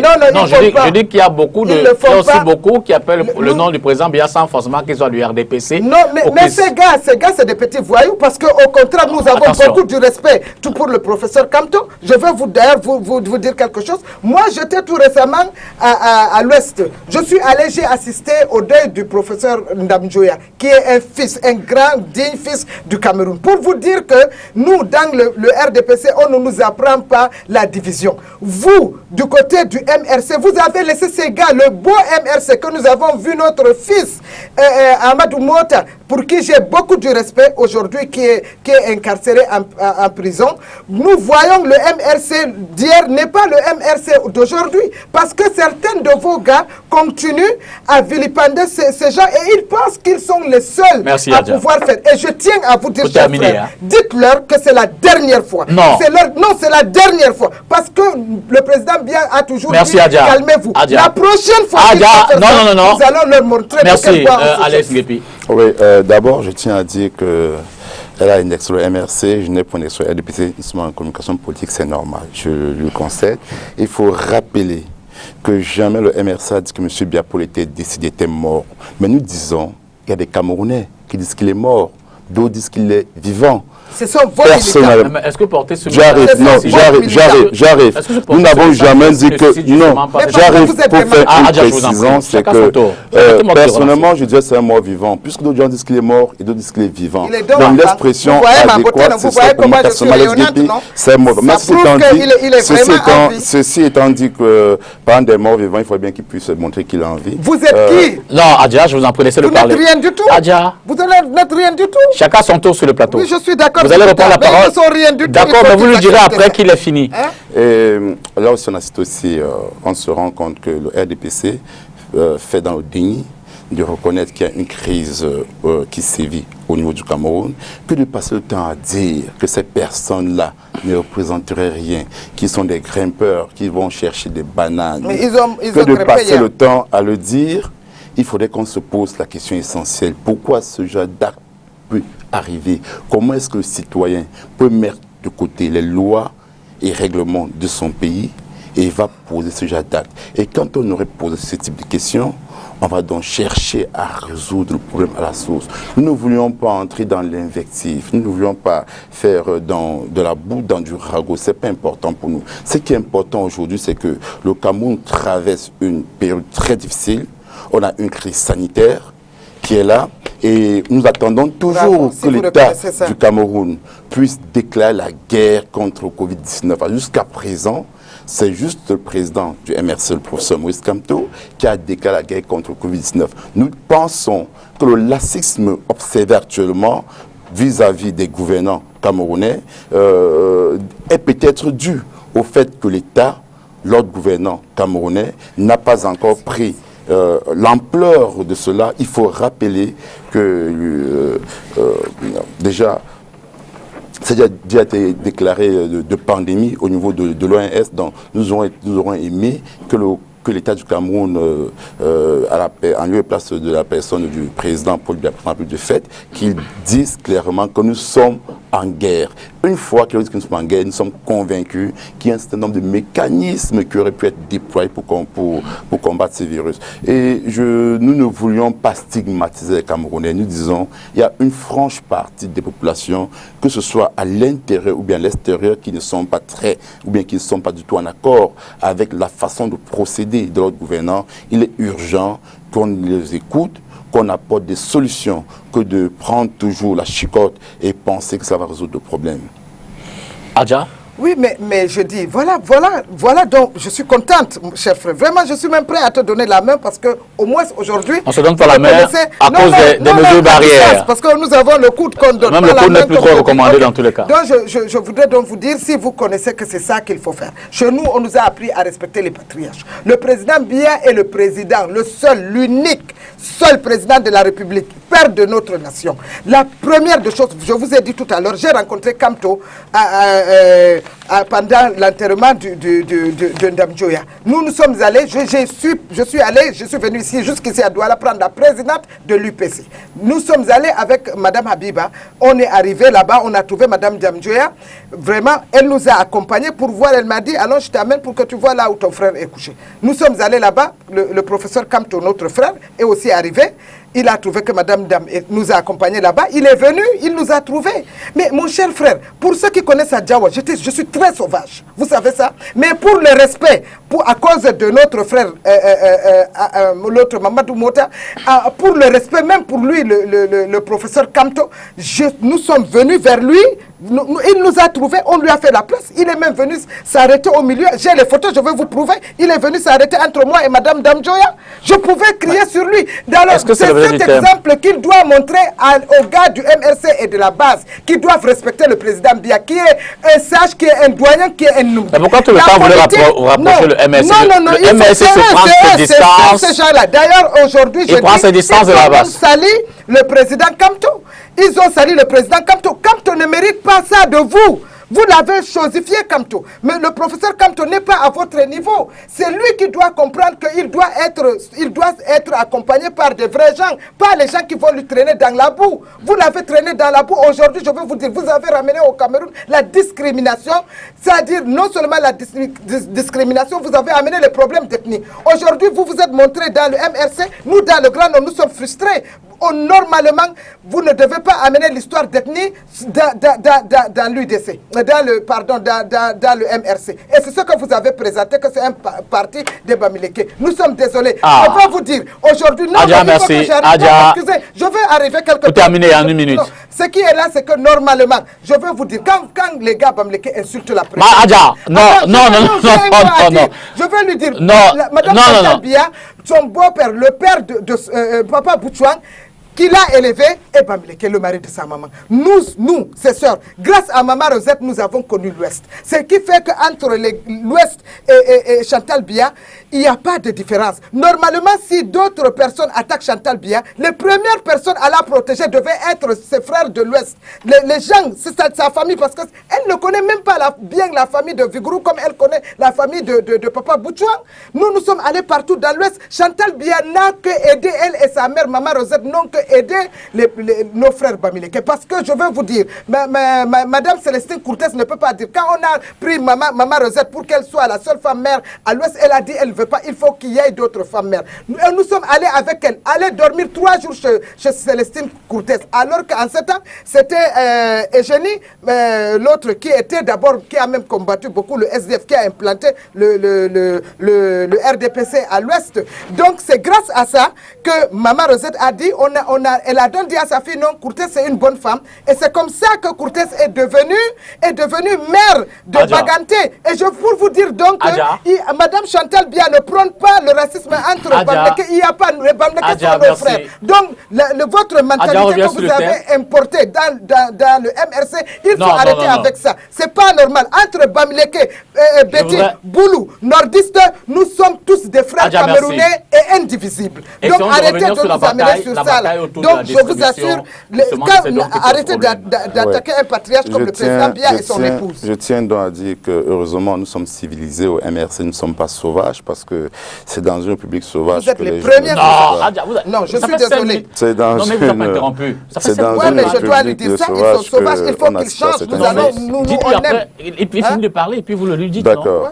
Et je tiens aussi à rappeler que nous reconnaissons bien que le président de la République, M. Paul Biya, est le patriarche.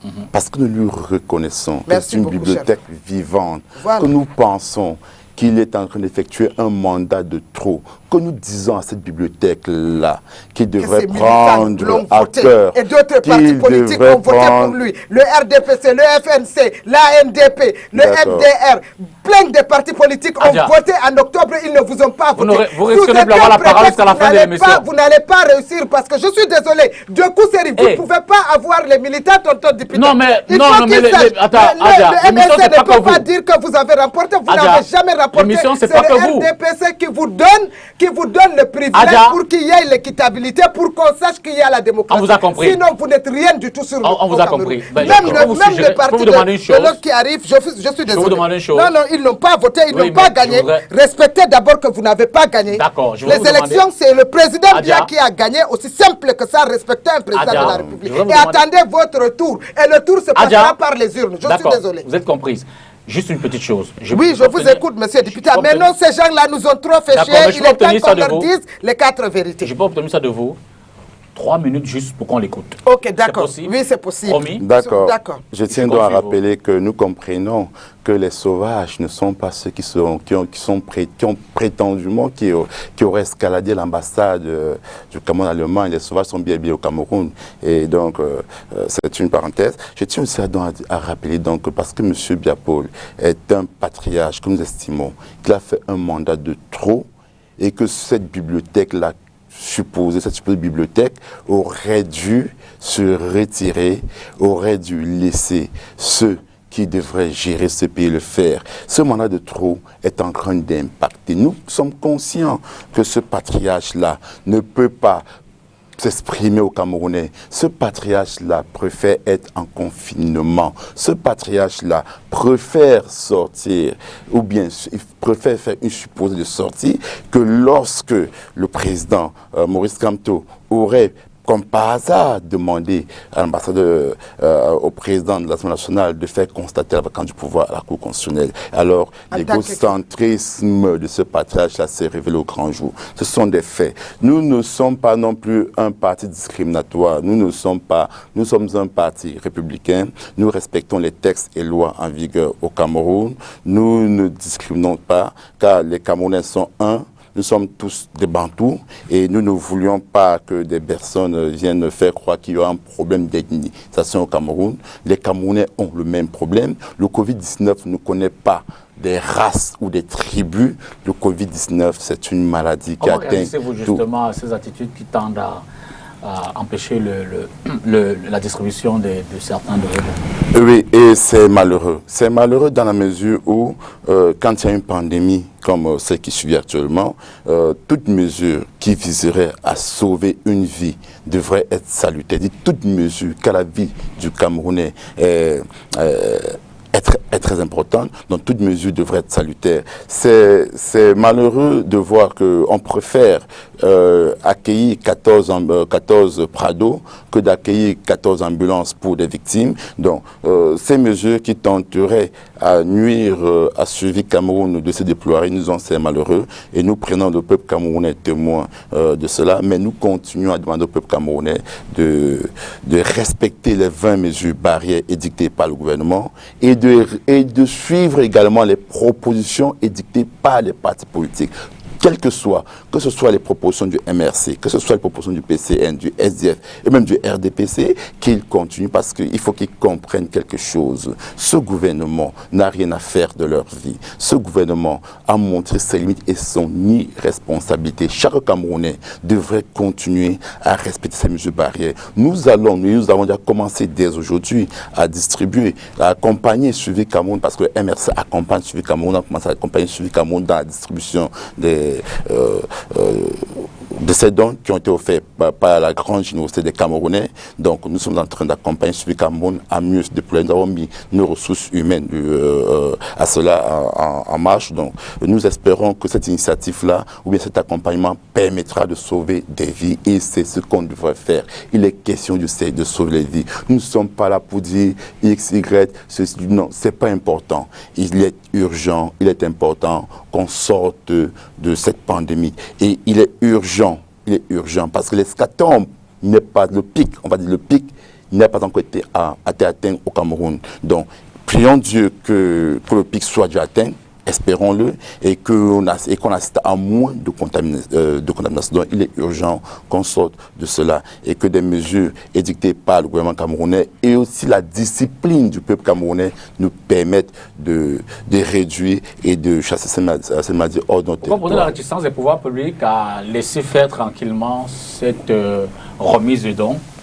Mais le gouvernement ne fait que ça. Vous avez vu, dès l'annonce de cette Covid au Cameroun, vous avez vu, le Premier ministre n'a pas attendu le temps. Vous avez vu le Premier ministre se mouiller le maillot, le ministre de la Santé qui se bat nuit et jour.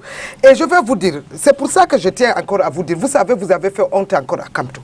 Vous-même, de vous en moi, le grand Kamto là, le professeur là, notre fils là, au Cameroun là, le petit carton que vous avez envoyé au ministre là, ça ressemble même à Kamto. Même si on dit que c'est le boy de Kamto qui a envoyé ce carton, ça ressemble à lui. Mais ça ne ressemble pas. Il faut, c'est-à-dire montrer la grandeur de l'homme pour que même ce ministre accepte. Même moi, si vous envoyez ce carton, vous me dites que si c'est la bonne de Kamto qui a envoyé, personne ne peut accepter ça. C'est même honteux pour lui-même. Vous comprenez? Et je veux vous dire, le RDPC n'a pas de problème. Nous, au Nord, je suis une fille du Grand Nord.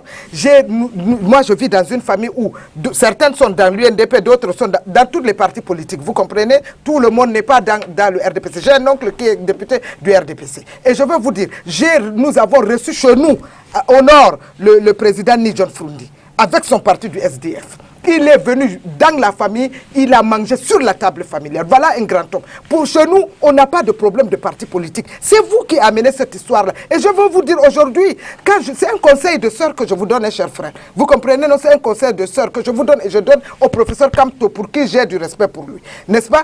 Ça ne va nous amener nulle part.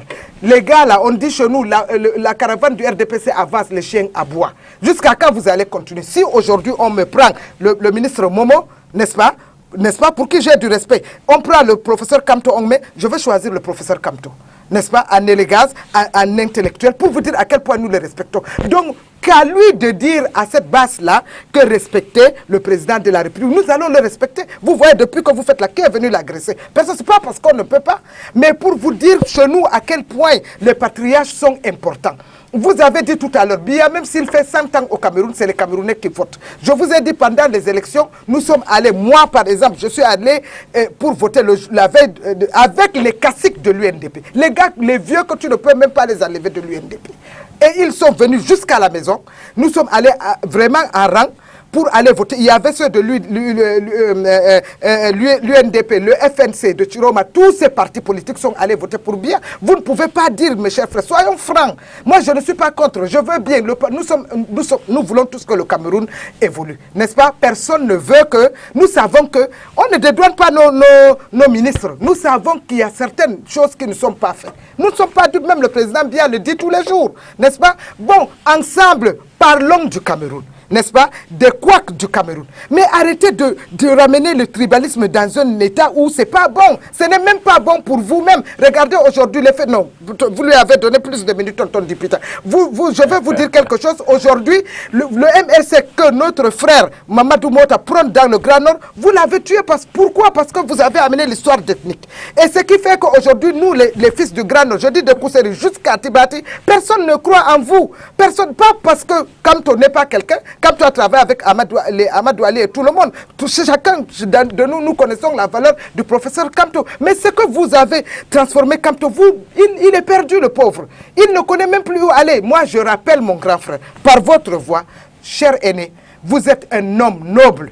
Je vous en prie, arrêtez cette histoire-là très tôt. Parce que, comme je vous dis, vous avez toutes les possibilités d'être ministre au Cameroun comme les autres. Parce que, monsieur, vous ne pouvez rien prouver aujourd'hui. Le SDF est venu. Hein? Ils ont fait leur cours. Voici là où ils sont. Le président Bouba Bello, c'est même un président du Nigeria qui lui a ramené ici au Cameroun. Vous allez crier, vous allez beau faire. C'est pas comme ça qu'on va arriver. Nous voulons. Personne ne dit qu'au Cameroun, aucune ethnie ne va devenir président de la République. Alors, ce que nous vous prions, rentrons dans la tanière, hein, parlons du pays, réconcilions-nous. Allons-y vers l'avant, arrêtons de suer le Cameroun à l'extérieur. C'est pas normal, restons unis chacun. Le problème du Cameroun, c'est le problème de tous les Camerounais. Du nord-ouest au sud, même ceux du Nozo. Donc vraiment, chers frères, arrêtons ce que nous sommes en train de faire. C'est pas en disant que Bia est mort que Bia va mourir. Chacun va mourir le jour, son jour. Pour l'histoire de ce Covid, pour l'histoire de Covid, le gouvernement a fait ce qu'il fait et est en train de faire ce qu'il fait.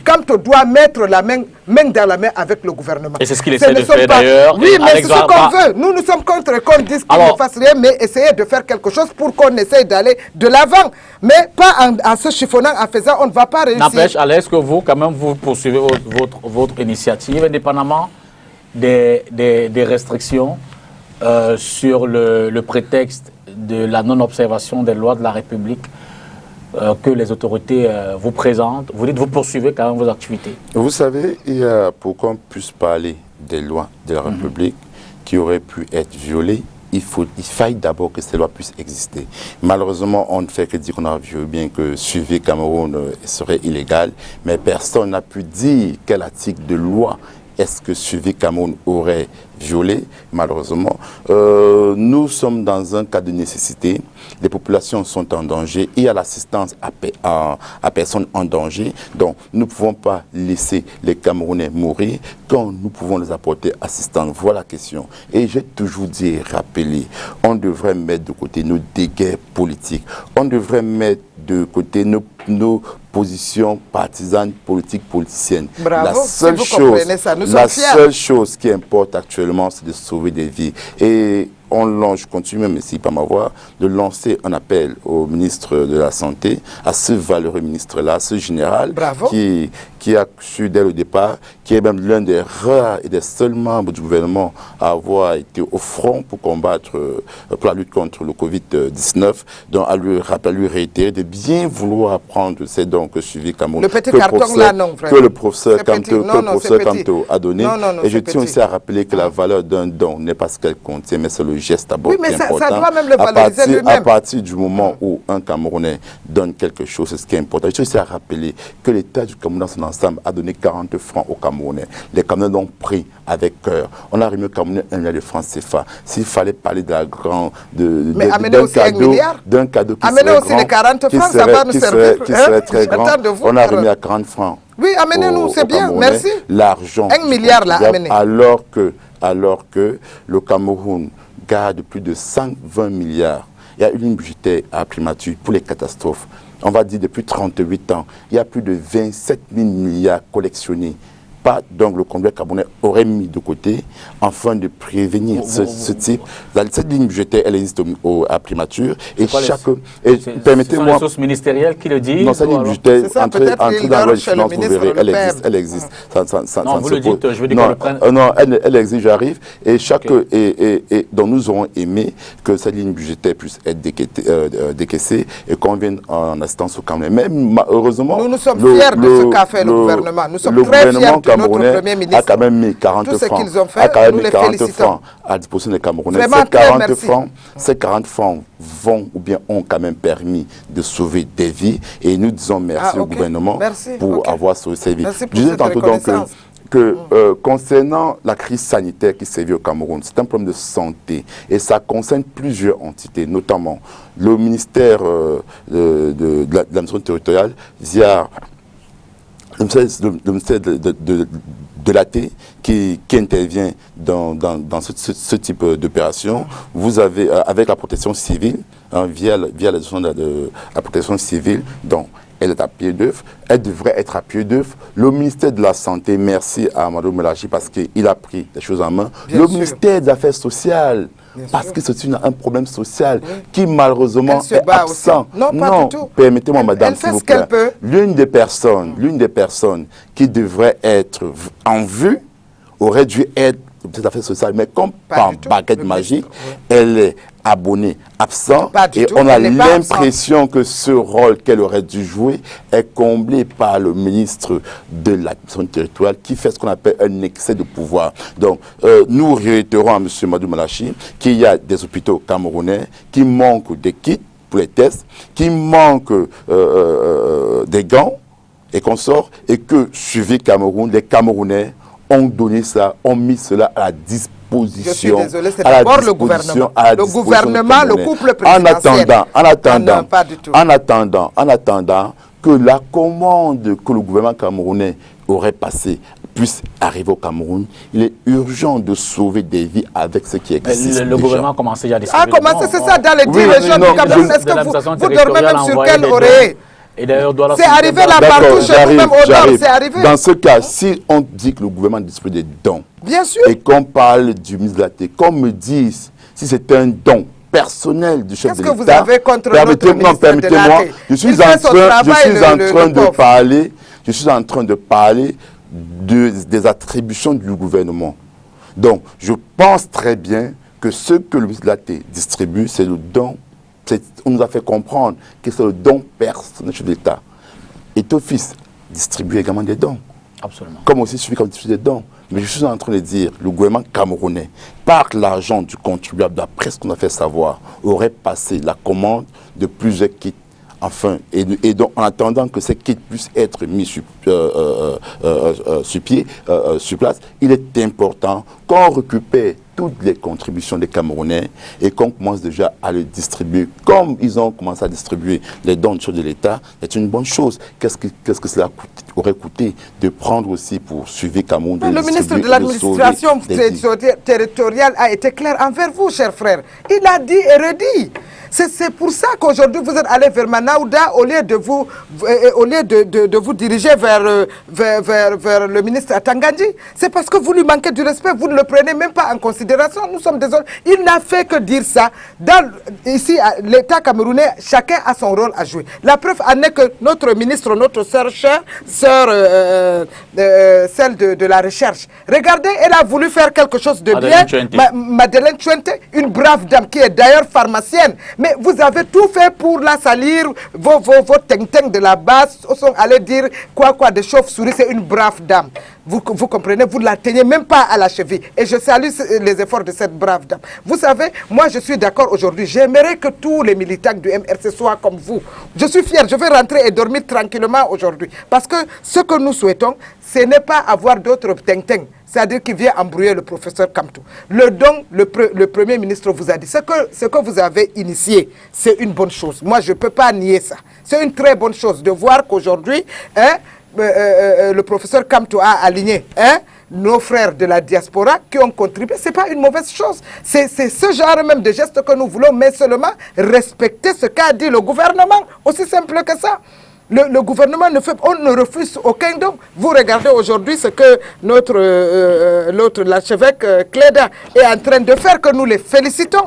C'est un travail énorme. Cette histoire touche tout le monde. Et notre souhait, nous, c'est de voir que le coronavirus puisse réunir tous les fils et filles du Cameroun. Aujourd'hui, cette histoire nous fait peur. Nous avons nos frères, nos maris et tout le monde qui sont à Kondengui.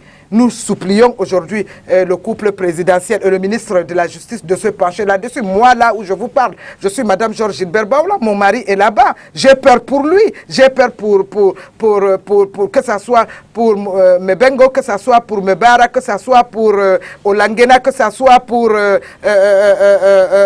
les deux vieux d'ailleurs de la CRTV, Mendoza, que ça soit pour Vamoulke, que ça soit pour Marafa, que ça soit pour tous nos frères et sœurs qui sont incarcérés en prison, y compris à Yuktabi. Et les autres, que je ne peux pas citer, tout le monde ici sur le plateau. Je demande vraiment au gouvernement de voir ceux qui ont les logements, qu'on puisse les libérer, qu'ils puissent retrouver leur maison. Nous n'avons pas de problème. Même le jeune frère qu'on vient d'arrêter, comment est-ce qu'il s'appelle? Le jeune qu'on vient d'arrêter tout récemment, là, qui est allé à la poste. Mbala, Agbabala? Non, le jeune, le petit Bala là, et tous les autres journalistes, voilà. Qu'on puisse les libérer, ce sont nos frères. Et Bala, voilà, nous sommes tous des Camerounais, nous aimons tous nos frères, pas seulement lui, il y en a, ils sont nombreux en prison, nous savons, d'abord le gouvernement a fait de son mieux. D'abord, il faut remercier le gouvernement, je ne peux pas dire qu'ils n'ont rien fait, n'est-ce pas? Non, pas seulement du RDPC, restons vraiment dans le cadre que le président de la République a écouté nos doléances, il a allégé, on a vu qu'on a libéré beaucoup, mais nous lui demandons, il est le père de la nation, non? Nous lui demandons encore plus.